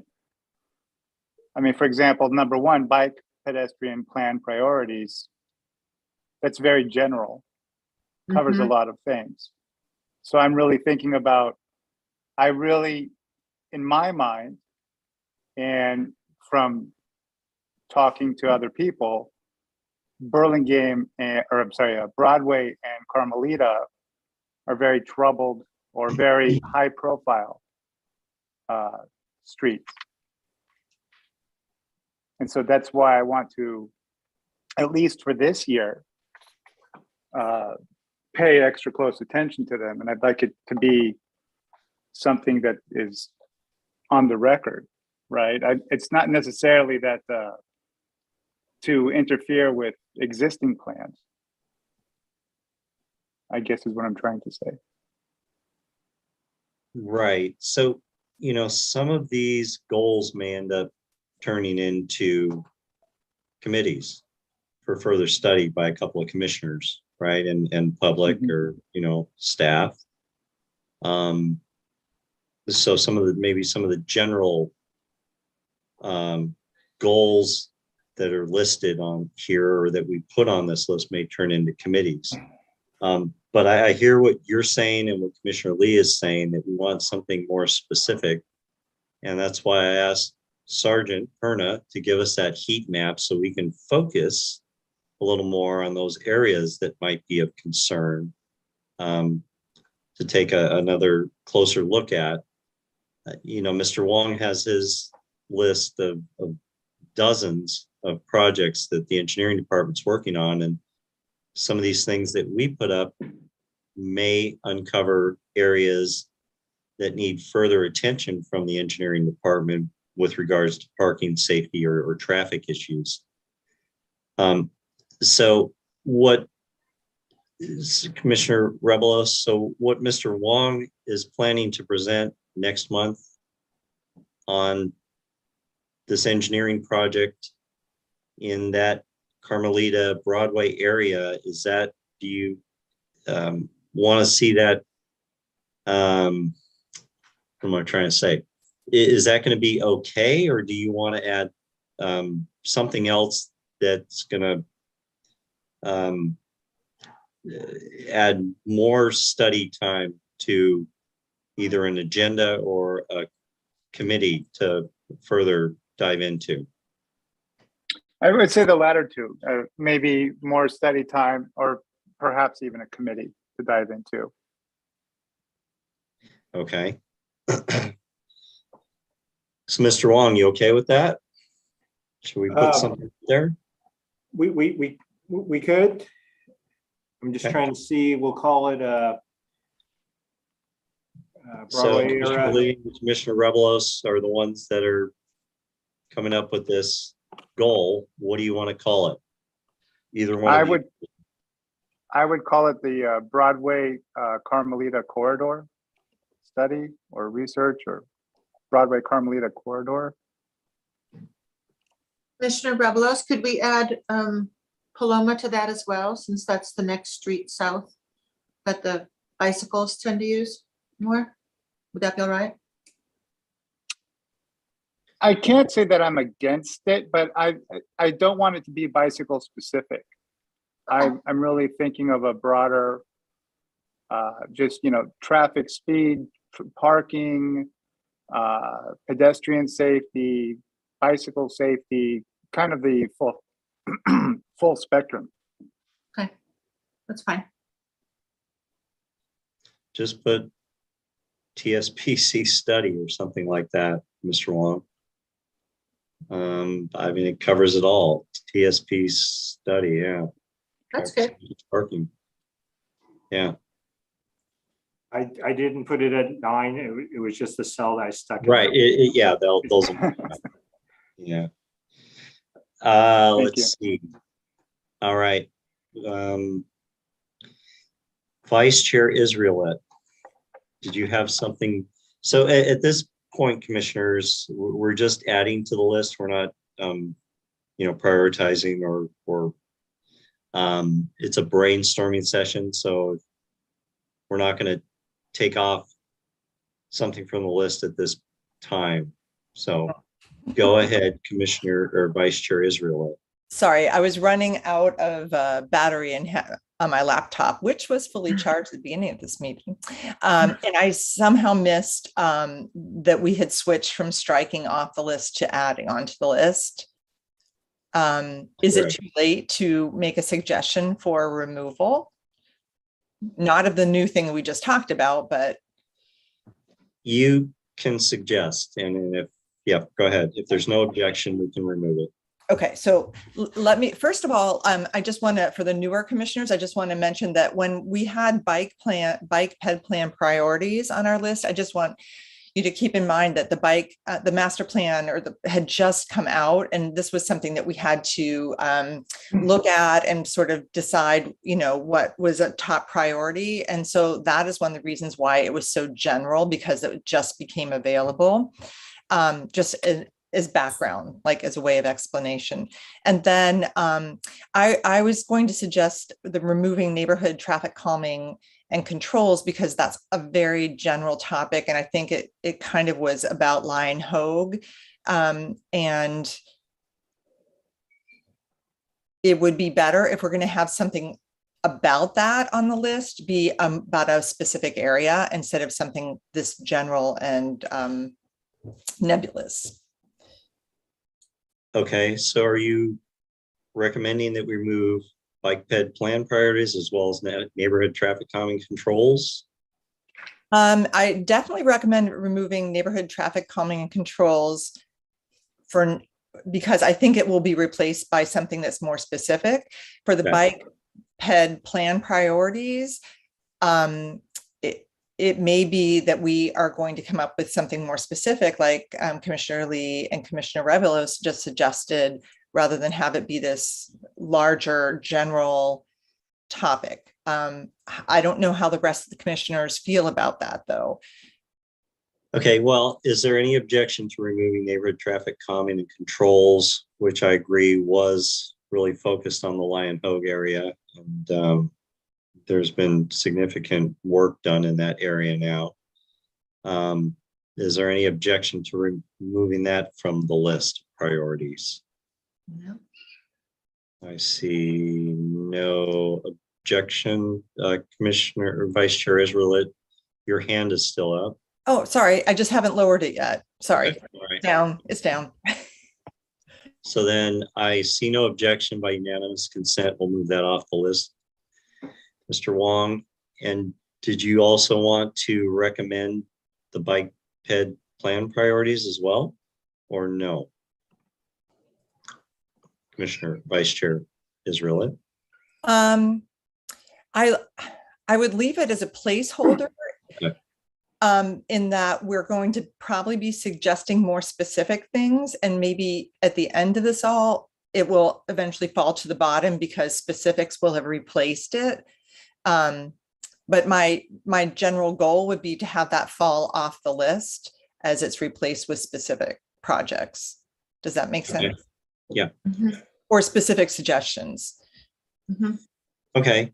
All right. So I want to know, and I don't know if this is a goal, but I want to know, I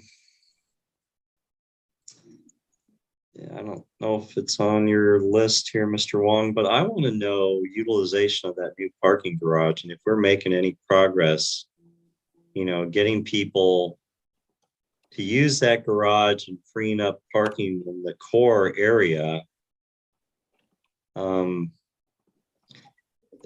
So if not, then we could brainstorm as a group on how to do that, or we could ask the downtown parking committee to study that and bring back ideas first of all, information on the utilization of the garage and whether we've alleviated some of the parking congestion in the downtown area. And if not, what we might be able to do to some ideas of changing that and see what our commission believes would be a good approach.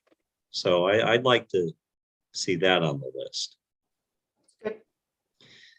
All right, we're going to go through one more time and then we're going to prioritize. So let me go back to Commissioner Ng. Commissioner Ng, did you have any other thoughts on something you may want to add to the list? Yeah, I actually, now that I think we're trying to get a little more specific on, what we're kind of focusing on, I don't know if it's anyone else's bane of existence, but the intersection of California and Broadway and the utilization of the lane usage. And I know we had mentioned before also the safety for the bike lane as well on California. So I guess that would be southbound. where you've got kind of one lane that turns into three, two of them are two left turn lanes and one straight lane, and it's a hot mess most of the time. So I think taking a look at that would be helpful. All right, thank you, Commissioner Ng. And then I'll go to Commissioner Rebelos. Did you have any other thoughts of something you want to put on the list? Sorry, I was just moving myself to my desk because of the batteries. My batteries are all running low. Hopefully you can hear me okay. Yeah. So yeah, if I'm going to try to get something specific on there, I would put Lorton Avenue. And again, another corridor, a Lorton Avenue corridor. I feel like Lorton Avenue gets pretty busy. And there's a lot of strange intersections and driveways, and at nighttime, especially with a lot of the restaurants along that street, there's a lot of pedestrian traffic, pretty heavy. So I'd like to look at the Lorton corridor. Could you specify, Commissioner Rebelos, like, do you mean like Lorton between like Howard and Burlingame Ave, or Howard and the traffic circle at the end? Is that Lorton? Yeah, it's Can you from the stretch? Yeah, from the traffic circle. Can you hear me? You broke up. Everybody broke up. I don't know if I heard everything. But I think the question was, what stretch of Lorton? Basically, yes, everything from the traffic circle to Howard. Okay. Okay, Commissioner Lee, any other Thank you. thoughts? Thank you, Chair. First, I wanted to confirm with Mr. Wong that the city, I believe BPAC had a meeting with the city, and that a lot of pedestrian improvements for the schools were going to go into place, which I think is wonderful. I just wanted to see if those were being done. It seemed like there were quite a few that the city had marked off. So before I make my suggestion, I wanted to see if a number of, like, how many school pedestrian improvements were being made by the city. I think there was a list, Mr. Wong. Through the chair, it's a priority list. I just have I think I shared with Ms. Beatty my working copy of ones for the quick build project, and I try to indicate which of those locations, or I'm sorry, the locations and priorities are being actively worked on by different projects. And there are a handful there. We're laying them out right now, as well as getting it's a grant, a $200,000 grant we're working towards on that one. And we have to work on the administrative part as well. So that's being done as we speak, but I've been currently been working on that. Okay, so that's good. So that won't be one of my priorities because it's on your list, correct? Okay. Yeah. All righty. So I have two, and one piggybacks on Commissioner Ng's request. So my first one is Burlingame Avenue and California Drive. For right now, it's a 4-second lead for pedestrians. I'd like to get it up to 7 seconds there. And also to see if we want to put bollards around the island. I feel like the cars could drive right up on the island, the northbound cars as well as the eastbound. So Burlingame Avenue, though it didn't show up on a report, I think that's our #1 pedestrian hit in the city, which makes sense because of the school and everything is there. So anyway, so Burlingame Avenue and California Drive was one of mine.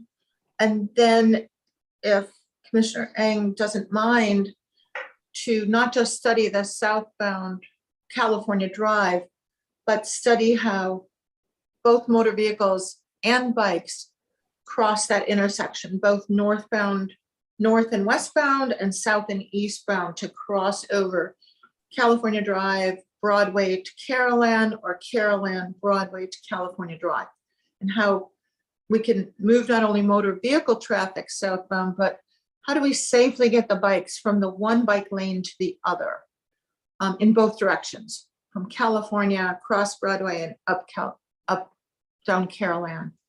So just that whole little area to be done. With moving the motor vehicle southbound, I get stuck in that queue also, but then also how do the bikes get across that without just getting off their bike and walking it like a pedestrian? So it'd be to add, if it's okay with Commissioner Ang, just to add it to his on the southbound. Yeah, that's fine with me. And just Okay. to comment slightly on that, obviously one of the things that we moved down was, basically kind of getting people to calm down when they're driving. You have frustrating lights. That's the type of thing that starts to heighten people's, anxiety, if you will. And, it's how far the repercussions go from there, none of us know, but certainly, I think, personally speaking, it sounds like all of us have gone through it. It is a source of frustration, and, I understand, improvements have been made and, efforts have been made, but, we keep working at it. Okay, so instead of southbound lane configuration, it's that plus the ability to cross that whole intersection for bikes, like, because they have to go southbound too. So that's number 7. And then my other was Burlingame Avenue at California Drive. Yeah, so just the bike mobility through that whole intersection from east to west and north to south. And then Burlingame Avenue and California Drive, particularly increasing that 4-second to like 7 or 8 seconds. And then look at the rest of the intersection. Can you guys clarify what LPI is? Sure, it's just on that video. When the pedestrians have the advanced call, it's called a lead pedestrian interval. That gives them the time to get into the intersection before the signal turns green for the corresponding vehicle phase, or when the cars go. Thank you. Mr. Vaughn, could we make it a little bit more encompassing, not just the LPI, but safety and access of the whole, safety of the whole intersection there? Just trying to fit it all on one line. Yeah. Yeah. How about pedestrian safety at California and Burlingame Ave? Or, yeah, increased safety and LPI. Because LPI could be a specific solution to the safety, so it doesn't necessarily have to be listed. We know, if that's one of the things that we want to do. Yeah. I just know, like, if you only increase it 4 seconds, you're only like 2 feet into the intersection, which like that Bayswater and Howard person, Bayswater person kind of knows, got hit. Anyway, all right, thank you. Okay, you're welcome. Vice Chair Israelit, did you have anything else to add to the list? I do. I have a question first. Like the southbound California lane configuration and Burlingame and Broadway intersection I'm a little confused because I thought that was a project that the staff had already come up with and were working on, and that you guys were going to present or did present to us. Like, I thought that was already something we were working on. I just want to clarify that I have that correct. Sure, correct. Mr. Cited presented the option where we would slide the bicycle lane over, remove some parking, and try to open up that bottleneck a little bit more. I think there were some other things we got feedback from the commission. Just some tweaks that we can try to do or look into. And then I think that's where he's continuing to work on that, but that's where that one is based on the feedback. I think it was just last meeting. Okay, thank you. So that's why I wasn't sure if we had to have it as a goal, if we were already tackling it, but it may be because it's in the process, we should keep it as a goal. Just trying to clarify it for myself. But I do have one thing I want to add. I'd like to add the BIS school safety plan, because that wasn't actually completely finalized. Ms. Mai and I were talking about, like, there still hadn't been a car looping plan that anyone could agree on. And I know you said that we were going to give it back to the schools as because they know how parents drive and they live with the problems daily. But I also don't think that they necessarily always have the tools that we have to look at it from our perspective to come up with the best solutions.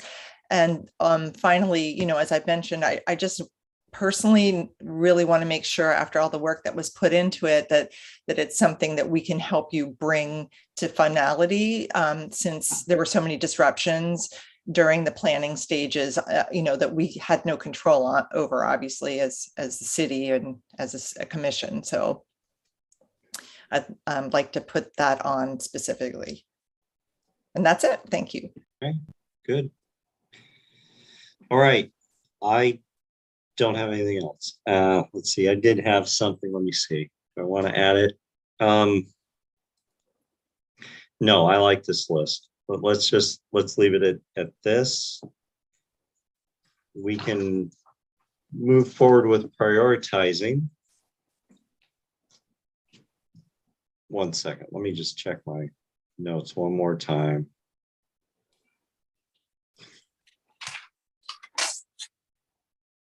Chair, are we able to add any more or not? No. Okay.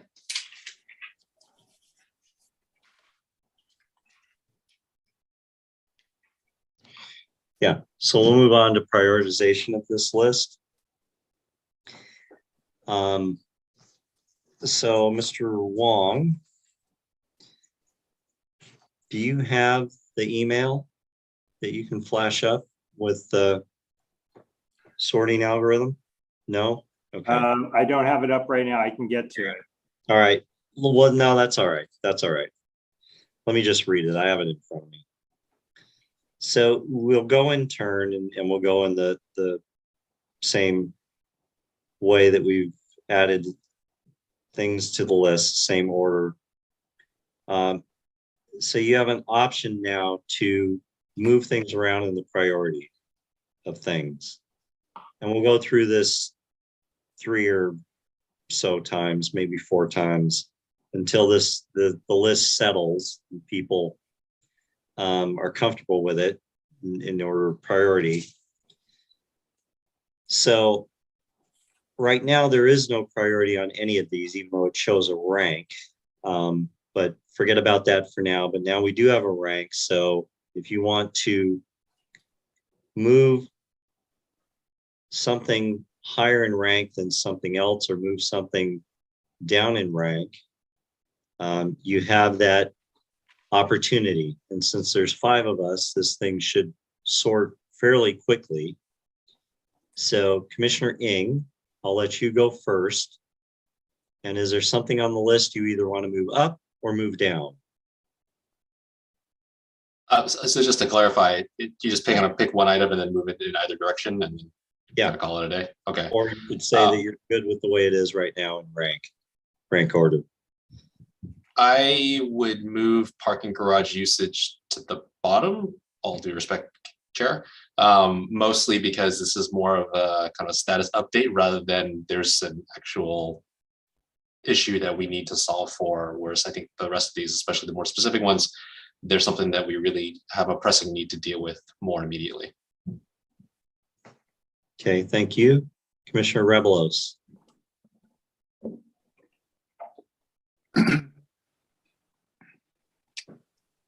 I would move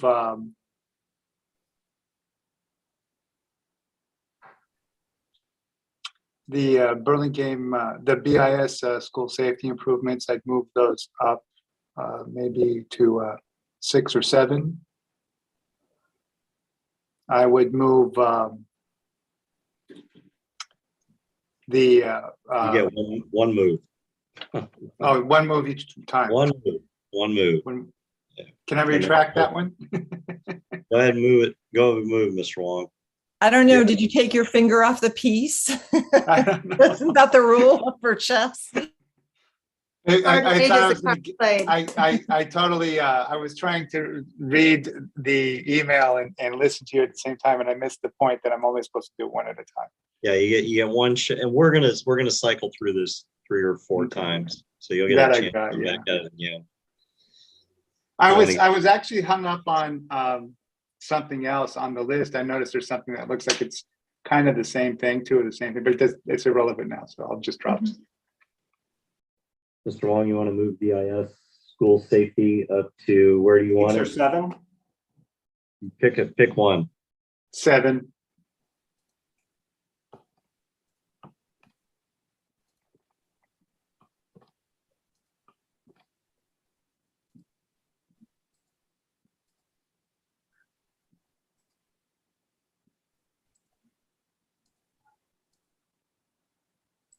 I think parking garage was number 10, Mr. Wall. Right.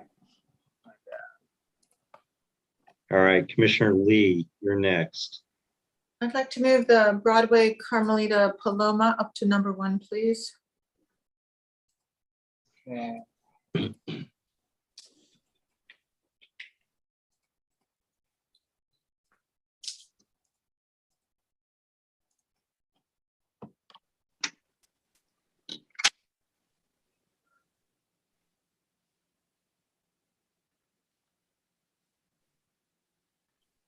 Okay, Vice Chair Israelit.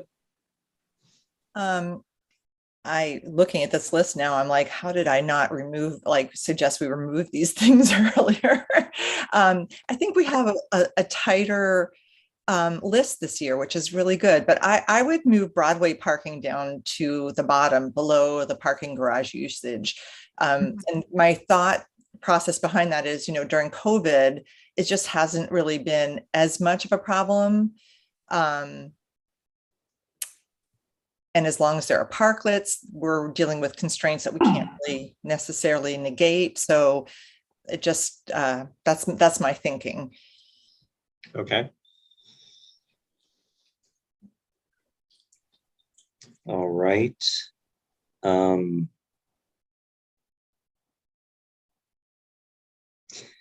So I want to move what's currently number 7, pedestrian safety at California, Burlingame Avenue, up to, I actually want to swap.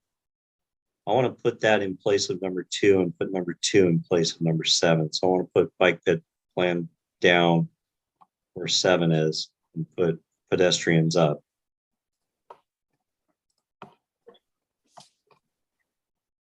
Yeah. All right, back to Commissioner Ng.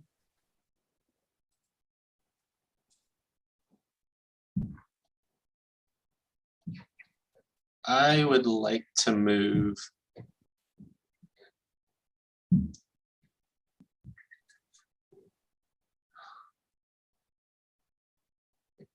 actually I would like to move number 4, downtown parking and access, just above parking garage usage, I think for the same purposes.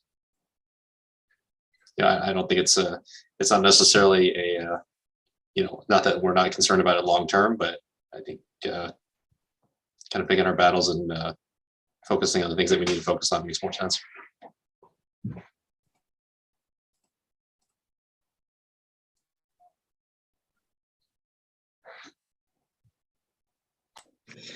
All right, Commissioner Rebelos, good.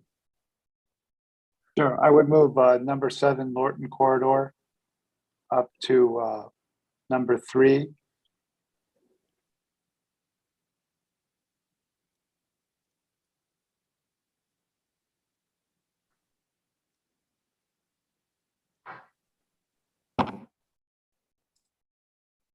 All right, Commissioner Lee, you're next.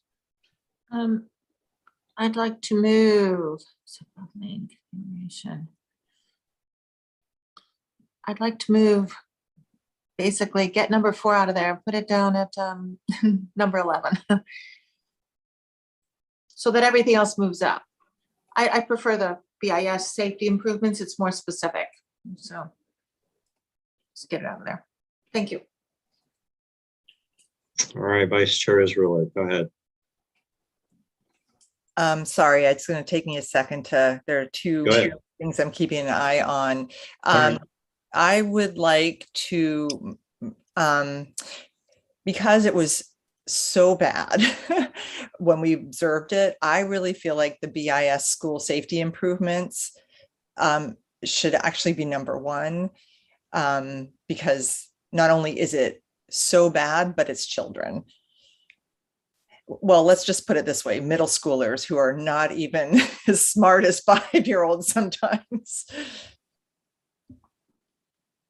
Okay.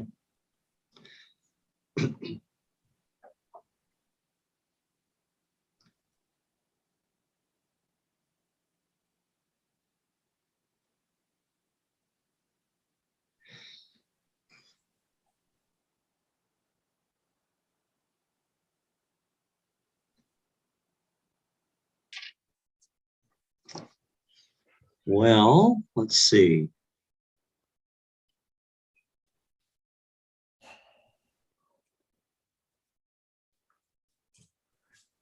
It's getting close because I'm having a hard time deciding what to do. Let's see.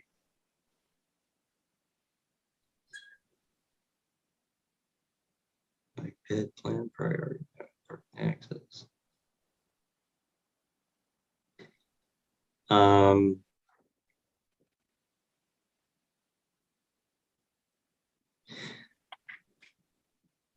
I think I'm good. I'm good with that list. Commissioner Ing, I'm good with the list now too.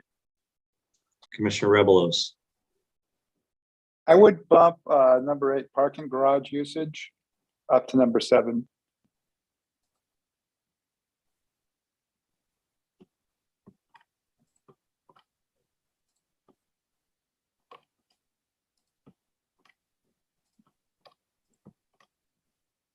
Commissioner Lee, I would bump number 1 down to number 3.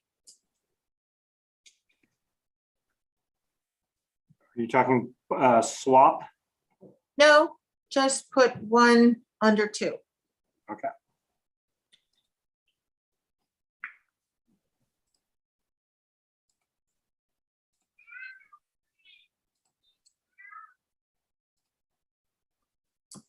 I do mean, you want to elaborate a little bit, Commissioner Lee, on that?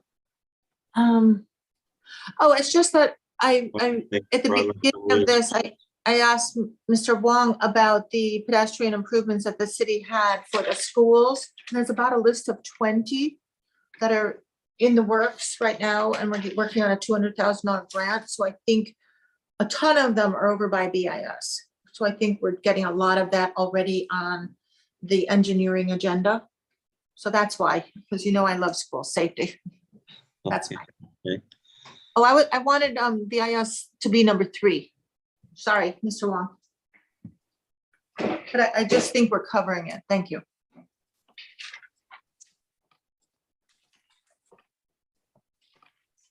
All right, Vice Chair Israelit. Mr. Wong, I'm sorry that I'm a little bit of a disadvantage in that I haven't seen those lists, the full list of school safety quick builds that you, but can you just speak to me quickly about like how that works with the more global plan that was being worked on for BIS? Does that include the whole thing, or is that just like some of the things that we thought had to be done immediately? Through the chair, the quick build's going to enhance the crosswalks, and I think it will definitely enhance some crosswalks, right, with the high visibility. We are separately, not as part of that grant project, but we are looking at some of the traffic controls that are kind of outlined in that BIS audit. And what was the last part I wanted to talk about? Traffic. Sorry, it's eluding me now, but those, and then the last one was working with the school just to identify the drop-off route. And that's something I've tried to contact the schools, our contact, the Rusty, the person taking over not his position, but his responsibilities. I've tried to contact them, and we'll sit down and we'll try to just make sure that this route is, and then we'll do what we need to do to enhance that route so it makes it clear for folks. But Okay. that is just the quick build is just pedestrian improvements. Okay, thank you for explaining. So in that case, I mean, I do still think that the BIS projects, that they're not fully covered. And I actually think it's more important than the other 2 issues, 1 and 2, but I don't want to get to the point where we're just like, switching them back and forth and disagreeing.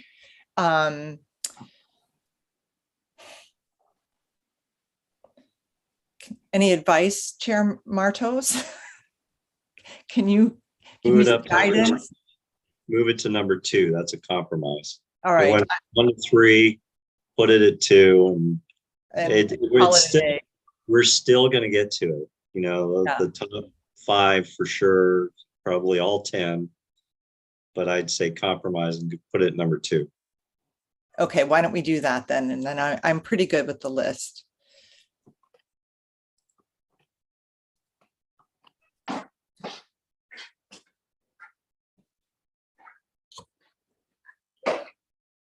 I too am good with the list. All right. I am going to call that done. So very good. I think that went pretty smooth. Good job. Through the chair. Yes, Mr. Just Wong. on, just Go on ahead. ours, got a couple highlighted that I'm going to drop off just so it just takes off the list. Hoover School, we've done the improvements up there. There's now sidewalks. I believe that was one of the last things we did. We had done those improvements, including stop signs and high visibility crosswalks just before the school opened. And we've also, just by chance, we've also improved the path along Easton. That wasn't necessarily something we had talked about, but we were able to do with resurfacing funds. So not that we're not going to get any calls, emails regarding Hoover, but as far as the big project, I think we've done. So, Mr. Wong, can I ask a question about that? Absolutely. So the pathway on Easton, so what does it look like now on the Burlingame side of the street? it is still a path. It was resurfaced, or not resurfaced, asphalt was replaced along that path. And so rather than having broken sections, it's as smooth as you can get with asphalt. It's not sidewalk, and we're not calling it a sidewalk, but that path has been improved. Okay, good. All right. Uh, What else? Roundabout speaks for itself. We will still continue to get calls on it either way, but as far as the project itself, it's done. Okay, sounds good. Rec center parking, we just had, at the staff level, we had comments of how, circulation, but because of the pandemic, we never had the impacts of where everyone that parked in that area, where they're going. So I think the rec centers can be opening later this year, and it's kind of a done deal. Okay, you want to take that off? And that's it. The others, Oh, you had one more Oh. highlight at the bottom. Yeah, I think that one is, we'll continue to work with Sergeant Perna, and we'll just kind of do what we did in previous years to just, but again, last year we didn't have that issue. what about the bike scooter share feedback?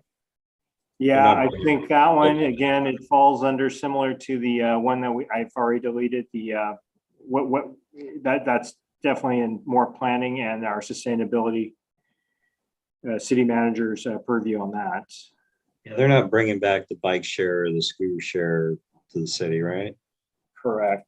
Okay, so you can drop that.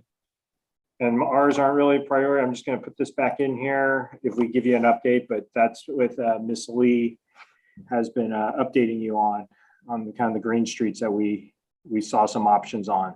And so she's got enough feedback to take it to where it is. That one will not be going at this time. There's no other funding to take it any further. So, but when it does come up, we will continue that one. Okay. Anything else on your list, Mr. Wong? Nope, I believe on most of this, at some point, we will give you an update. Well, Burlingame Point traffic impacts. Our signals are out there. As soon as Facebook or Meta reaches, start having folks there, we'll turn the signals off of flash and activate them, but we'll see where that one goes. I think that one's kind of good too. It's kind of done. I think I asked for that report before. It might have been there from before COVID, just to know when 4,000 people invade that campus, how is it going to affect traffic in Burlingame, especially things down the Bayfront, getting to the freeways and stuff like that. So let's just keep it on the list and just monitor it. That's why I wanted it on the list. Mhm. No issue with that. Yeah, okay. All right. That is that. That's 6B. 6C is the committees. So we have, let me put it this way. These committees don't need to be standing committees. They don't need to be committees that go on indefinitely.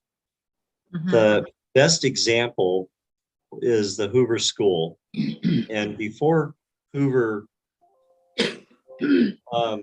came online with students and everything, there were a lot of concerns and questions about circulation of vehicles, about safety for children walking to school, just so many things up there.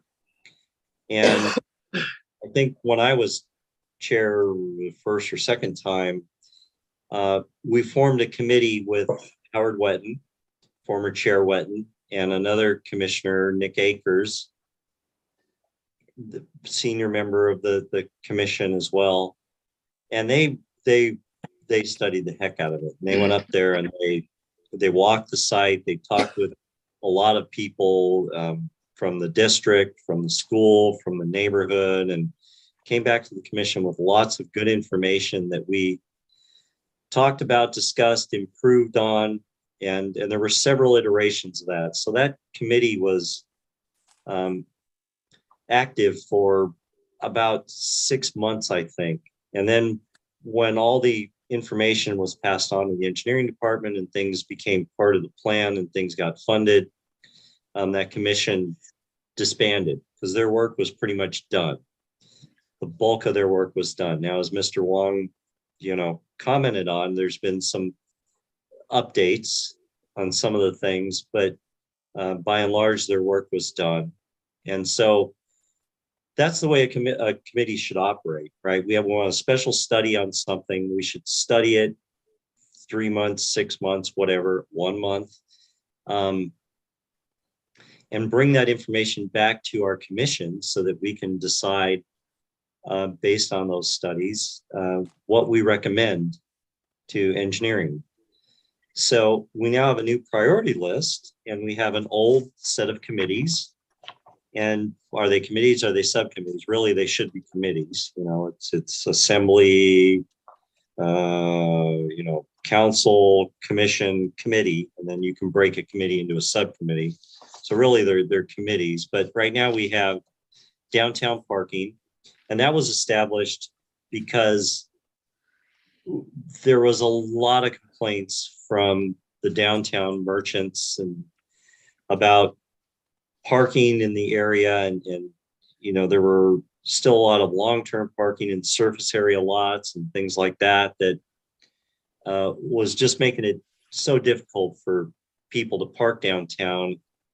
And so we spent a lot of time looking at parking alternatives to try and get people moving through those lots. Well, now we have a parking garage. So do we really need this downtown parking committee? I'm kind of the opinion, probably not for now. We have something on the goals list that we're going to get some feedback on the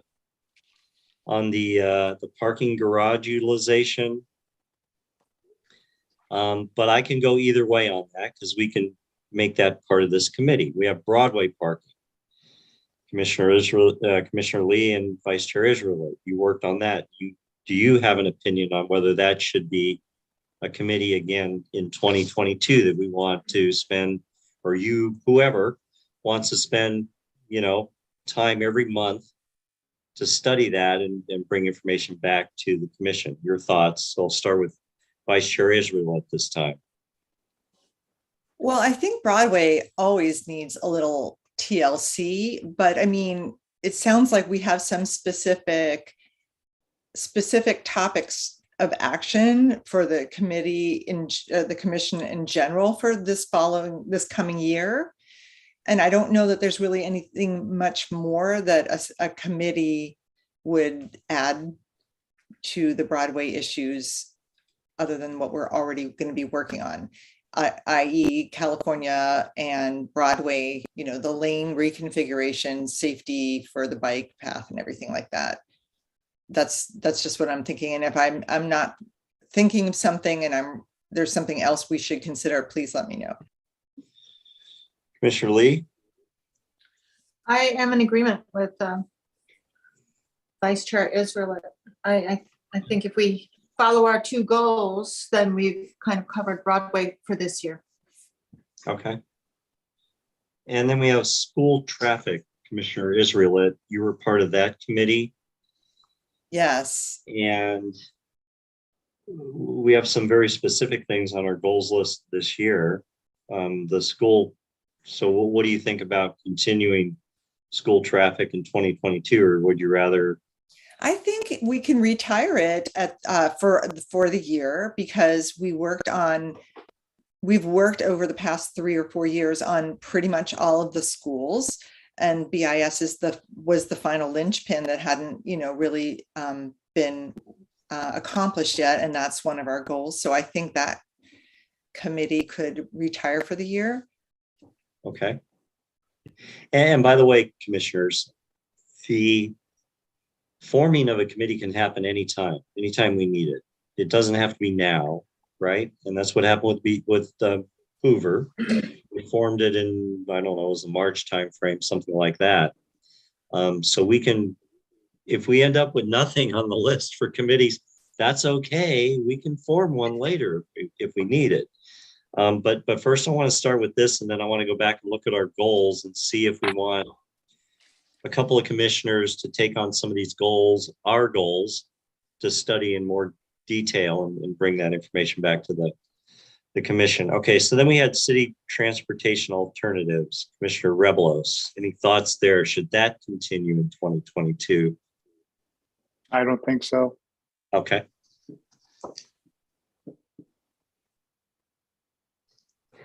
And then community BPAC. All right, Commissioner Lee, Commissioner Rebelos, does that continue? Yes, I think that's important. I really get the feeling when I go there that I get a lot more broader view of issues and of biking and walking in the community, not just my little area. So I'd like to continue with that. I hear a lot from people with that. So yes. Commissioner Rebelos, do you concur? I concur. Yeah, that's a very active and good feedback coming from there. Yeah, I don't want to say that was a loaded question, but I knew the answer to that one. Okay. All right. So let's see. I think I want to keep downtown parking.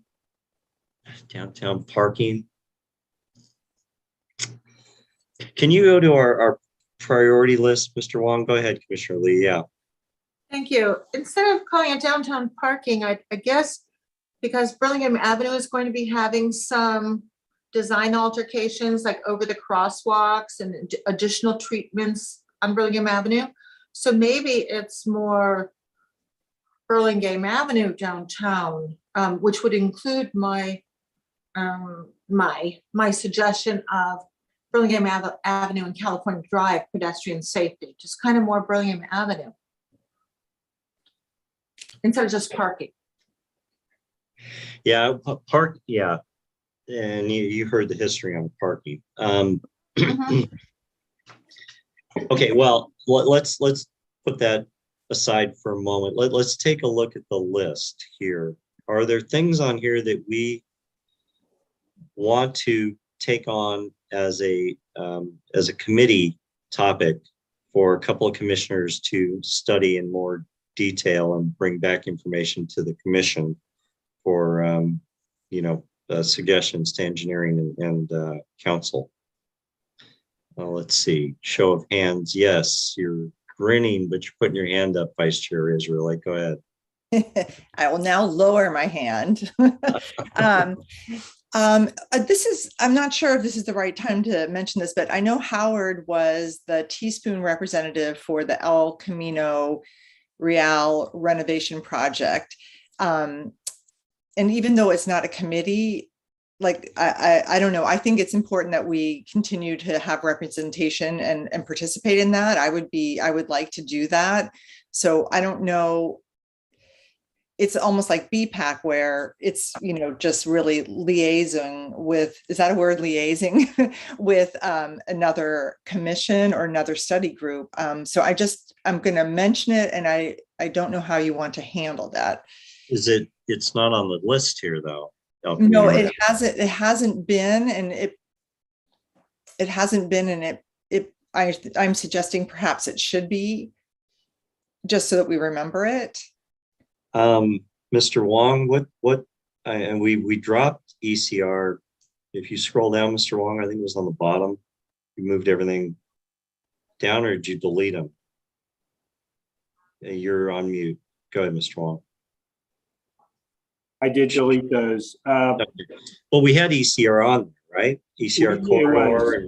It was. And we said we can't really do anything about it. But I think we're supposed to have like a representative on the, Howard, I know Howard and Jeff were some sort of representatives, and now we don't have anyone. So that's why I wanted to mention it. I understand, but I don't know that would be a committee. Okay. Okay. I understand I hear your concern, and I'm not disagreeing. I just don't think that would be a committee. It may be part of commissioner communication, but it wouldn't be something that that the committee would study and bring back to the commission, and we would discuss and refine and suggest engineering do something. Got it. Okay. Yeah, right? that makes sense. That makes total sense. I agree. Okay.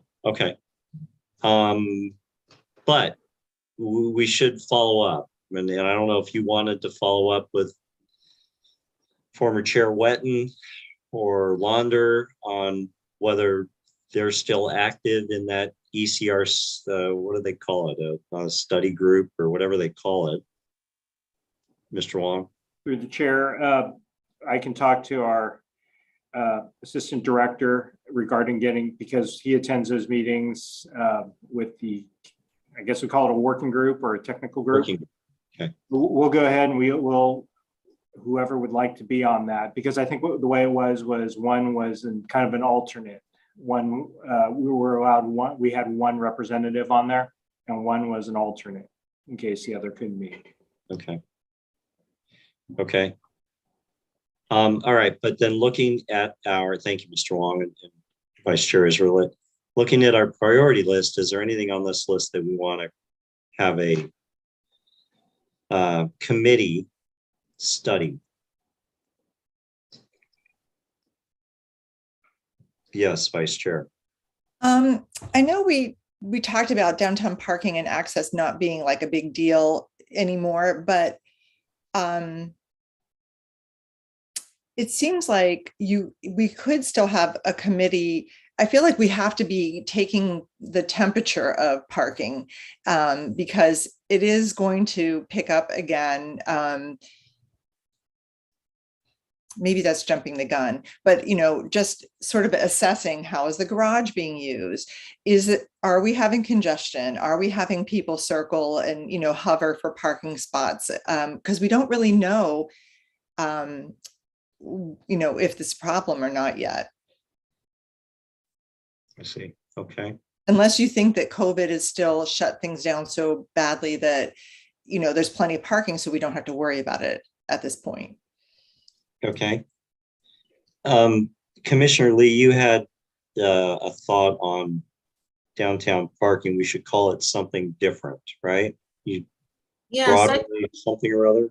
just broaden it to, and certainly the study could include the parking along Burlingame Avenue area, but just to study to have a Burlingame Avenue subcommittee, which I would focus on the pedestrian safety at California Drive, but I know Burlingame Avenue is going to have some other changes to the crosswalks and all, and just be able to have Teaspoon's input and knowledge of what's going on Burlingame Avenue.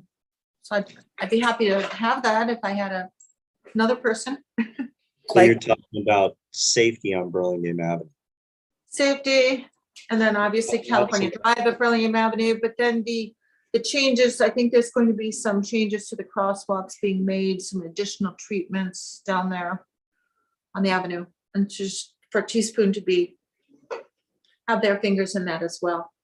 How about Burlingame Avenue Burlingame? pedestrian safety, that's different than parking, but go ahead, Commissioner or Vice Chair Israel. I mean, it's kind of broad, but Burlingame safety and access, access meaning parking and congestion, and safety meaning pedestrian. Yeah. Mainly pedestrian safety, because there's not really bikes around there that much. That works. Burlingame Avenue safety and access. Yeah. Okay. Okay. Anything else? Not really. I have two potential committees here. Community BPAC, Burlingame Avenue Safety and Access. Okay, and again, we can form a committee anytime. There just has to be a need. I don't want to just say, oh, we have a committee because we need 5 of them. Well, no, we don't. Okay. All right, so we have 2 committees. We have Burlingame Avenue Safety and Access, and we have the Community BPAC.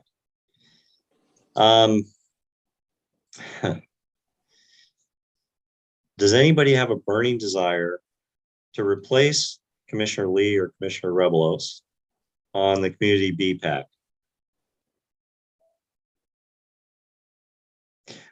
Are you smiling because you don't, Commissioner Ng? Or I was just gonna say, both of them seem pretty passionate about it, so I'm not gonna step on any toes, but certainly if either of them wants a breather for a year, I'm happy to step in too. So Commissioner Lee, Commissioner Rebelos, do you want to continue with that committee this year? I would, but I would love it if one of us was absent, if Commissioner Ng could go, because we can't have 3 of us, but it'd be great. I'd be more than happy to serve as a first alternate to either chair. Okay. I think that's a great idea. Yeah. But is that something we can do, Mr. Wong? We can have an alternate in the event that one of the commissioners is not in attendance. Through the chair, I'll confirm that. But as long as they don't speak of it, it's no different than all 5 of you attending a community meeting, right? Oh, good. But let me confirm that, because I'm not the city attorney or. Okay. Yeah, I don't want any, you know what I'm saying, Brown Act issues or anything like that, majorities, any of that kind of stuff. Yeah, just confirm that with the city attorney. That might be a gray area. Okay, so that's an easy one. How about Burlingame Avenue Safety and Access? Do that. Commissioner Lee. We need one other.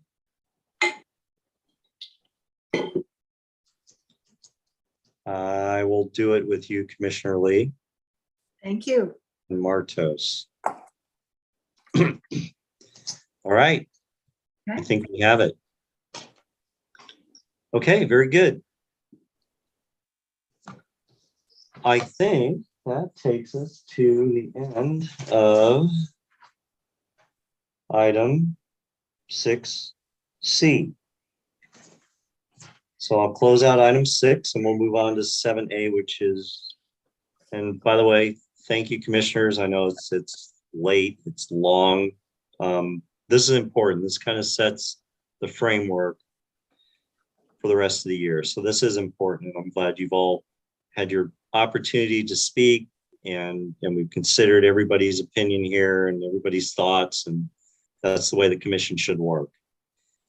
I'm just the traffic cop. Oh, no, sorry, Sergeant Pernight, you're the traffic cop. I apologize. All right, Mr. Wong, do you have an engineering report for us? Just a couple quick updates, and obviously speaking of the parking garage, we're looking at We're still underutilized right now. We're looking at other options to just outreach to the businesses, give them another opportunity to try to fill it. And we'll be reaching out to or trying to post notices at the other existing lots that are close to capacity to redirect folks. We'll do that right now with manual signs, and we'll see what we do in the future. Old Bayshore Highway, I have a correction on this one. We'll be taking it to council on the 7th, February 7th. So they'll see what you guys just saw. And we, just a presentation to them, just an update of how it's going. They'll ultimately approve the study or get to have that, but that's it. And we will be filling out this list a little more as the year goes on, but that's the start of it. Any questions for Mr. Wong? Commissioner Lee? Yes, please. Is there any progress on the bike rack we were talking about for the new parking garage? We have not, because I believe, we'll have to take a look. The location that was identified was on the first floor, and there might be some concerns with folks, but I will talk to Ms. Segal, Ms. Michael, and see where that lies. Thank you. Oh, Sorry, question. Yeah, go ahead, Commissioner Ng. Oh, sorry. You have the floor. I was gonna say, did Mr. Wong have another comment to the answer? Was yeah, there a follow-up? I was just going to note that this is just something for you folks that I had jotted somewhere.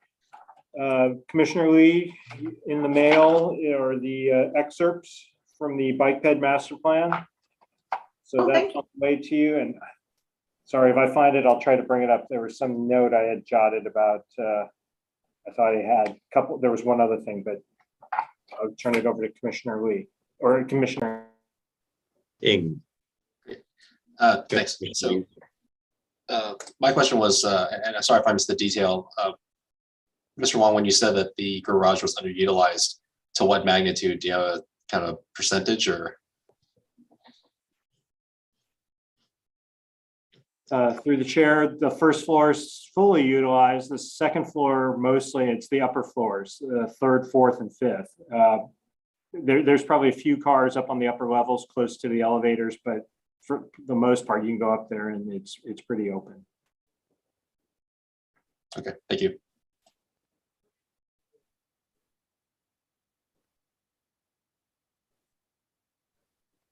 With that, that's the engineer's report. And I did note on the other thing. The other thing was the meeting is on the 7th for Old Bayshore to the council. That was Got it. Okay. Rolling right along. Any other questions for Mr. Wong? No. Okay, let's farmers market. We'll have to revisit that. Let's put that on the table and we'll bring that back next month. Okay, we can talk about whether we want to have a presence there at farmers market, a little community outreach. Commissioner communications. Does anybody have anything they want to share? Feedback from the community. Okay. No, nothing. Yeah, Commissioner Rebellos. Thank you. Rebellos. I have received from a resident on Dufferin. They would like to find out about getting speed humps on Dufferin between El Camino and California. I did suggest to them that they send an email or go through some channels, and they said that they don't like to get involved with politics, quote unquote. So I guess I'm the as far as they're willing to go at this moment. But if we could maybe I don't know, agendize that or take a look at that. It's if for those who aren't familiar, that road is the first road south of Truesdale that you can go from El Camino to California back and forth. And so a lot of people are using that road to speed through to go from one to the other. It doesn't have any traffic signals or stop signs on it. Mr. Wong, you came off mute. Did you have any Just ideally, we'd like to have what we call a project proponent or to support that, because what we do is we send them the information, a petition, because we want to get the neighborhood support before we start going into it. So we're not working off one person. So if you can contact them again and have them get in contact with us, we'll form that. But it involves circulating a petition, at least that we get some neighborhood support before we start moving forward. Sure. Thank you. Okay. Anything else? Yes, Commissioner Lee. Thank you. Mr. Wong, on California Drive over at Dufferin, is it being resurfaced there? Is there a 1 block area that's being resurfaced or something at Dufferin and California Drive? Is there like 1 block that's being redone? Through the chair, it's probably not being resurfaced. I know they were doing some utility work. I can't remember if it was sewer or stormwater. And that was just kind of when they replaced it, we asked them to put back that section as from face of curb to face of curb. So it may look like it's resurfaced, but it was probably it's not a patch. It's resurfacing, but it's not like we would do an entire length of a street. Okay, so there's no way we can just modify on that whatever block is freshly resurfaced. Is this a section? I think there was the green conflict striping on the bike lane. Is that where it's? Mr. Velasco mentioned that on one side of the street we have a 5-foot bike lane plus 3-foot buffer, and on the other side we only have the 5-foot bike lane, which has the gutter lane going through it. If it would be able to balance it more, maybe 6.5 feet, 6.5 feet. He brought it up to me, so I thought I'd ask. For that small section, I mean, it would be put back in place. We weren't, Okay. Obviously if we're looking at a whole section, it's something different. Okay, thank you. Vice Chair, go ahead. Thank Yes. you. I have a question. It's communication from a vice chair. I just didn't know how best to ask you, Mr. Wong, but I know that they're talking about doing that huge project, renovating all of El Camino down to the nuts and bolts. So what is it that's going on that's so disruptive, and they're digging so deep and laying? Can you explain to us, because no one seems to know what they're doing and how long it's going to go, because the city usually informs us when things are happening, but Caltrans sometimes forgets. No, and through the chair, I'm sorry, that is one of ours. So we have it's a utility work that we're doing. I believe it's water. I can get you some better timelines, but yes, I mean, like, it's had some impacts because we're down to a single lane, and then some of the turns are restricted at some of the locations. I believe it's the water line replacement, but I can give you the update, and I'll add that to the update or the engineer's update. And that, may I make a suggestion? You might want to have that. I mean, normally something like that would be in the city newsletter, just letting folks know. Okay. But I wasn't sure why we were doing it, because I knew they were going to be completely redoing everything. And I guess this is something that probably couldn't wait. Yeah. And it's something it was pre-planned, and obviously when we do the work on El Camino, it'll probably stay in place. So, but yeah, I believe they would have done an e-news, but I will confer with my colleague. Yeah, I don't think they did, but I mean, unless I missed it, but I haven't seen anything nor updates like, oh, we'll be working on this block. This week we'll be working on that block. It might be nice for the community to know, because it is a bit disruptive. I mean, I understand it has to be done, but thank you. All right. Thank you. Thank you. Anything else? Any other communications? Okay, good. All right, we did the committee reports. Let's see. I'm assuming that there's no reports. We're good. Okay. And future agenda items, we have our priority list. So I'm going to work with the vice chair and Mr. Wong on that priority list. And we can change priorities of things if we think it's relevant.